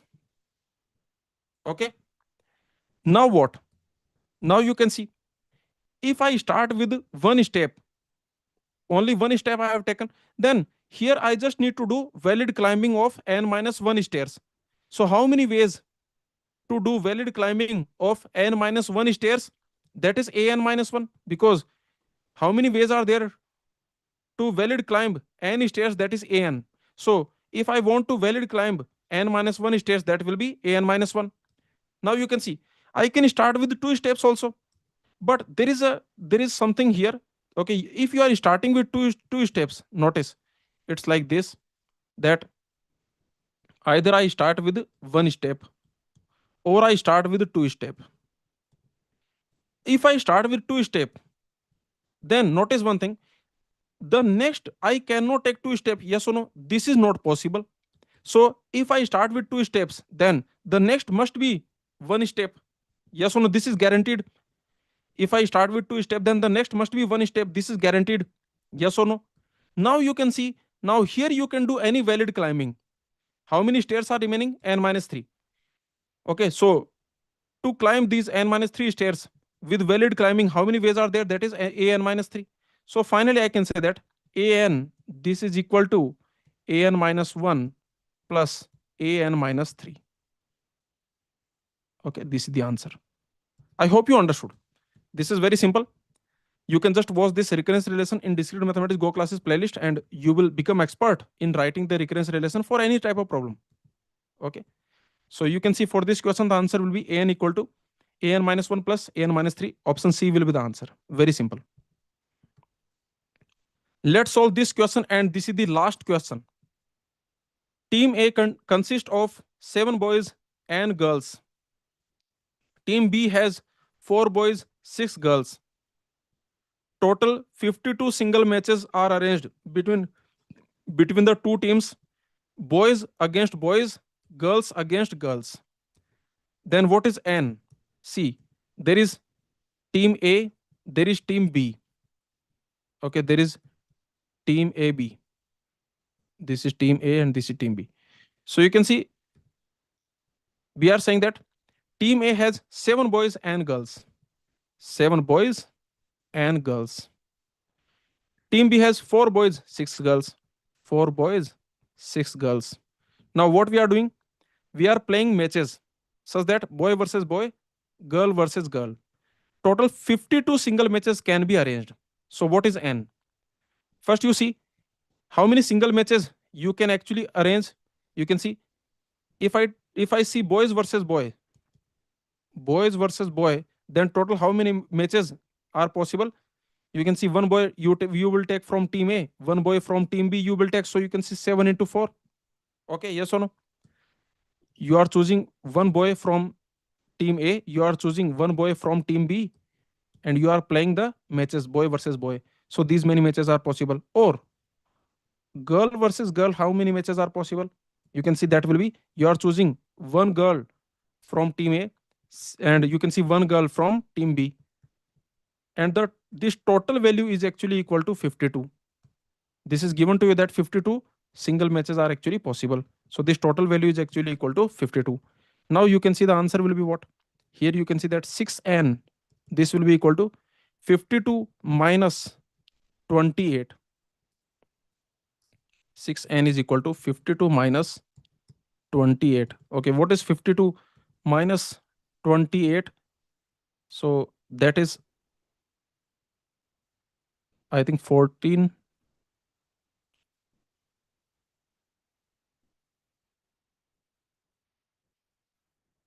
So sorry, 24.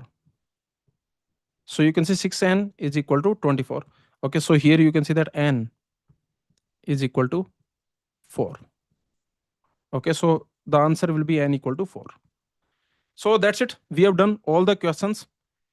In this session, total 60 rapid fire permutation, combination, combinatorics question we have covered. And remember, we have covered the complete syllabus of combinatorics for gatecse. We have covered generative function questions, binomial theorem questions. We have covered recurrence relation questions, permutation combination questions, product rule, sum rule, inclusion-exclusion principle questions. We did not leave any type of question. We have seen distribution of objects into boxes, IODB, DODB, DOIB. Okay, all those templates we have seen. Okay, so you can see star bar problem, many different, and also some templates like some elements are always together, some elements are never together. All the standard templates, all the standard type of questions that are possible on in combinatorics from the gatecse syllabus, all those we have covered in this session. I hope you enjoyed this session, and please share your feedback with me. So I will take more such sessions. Okay. Did you like this session? Let me know. We have completed all the 60 questions we have completed. Let me know.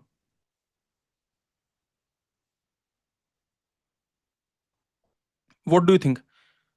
So based on your response, we will conduct more such sessions. Okay, this is just for combinatorics. We can conduct for graph theory, for propositional logic, for different subjects, like in the theory of computation, for finite automata, decidability, in operating system, in all the subjects, for all the topics. This type of sessions we can conduct, where in single session you will be doing the practice also and the complete revision also. Okay, and this type of rapid fire sessions we can conduct. So I hope you loved this session. After this session is over, then please press the like button. Please put a comment. Please share your feedback. Please share a detailed feedback or small feedback, but please share a feedback. Okay, please share with the GATE aspirants. If anyone asks you for practice questions of combinatorics, please share this session. In this session, you have 60 rapid fire questions covering the complete combinatorics syllabus of gatecse. Okay, so thank you everyone for staying with me in this live session, and so I hope you enjoyed this session. I hope you loved this session, and please share your feedback in the comments. Okay, so thank you so much.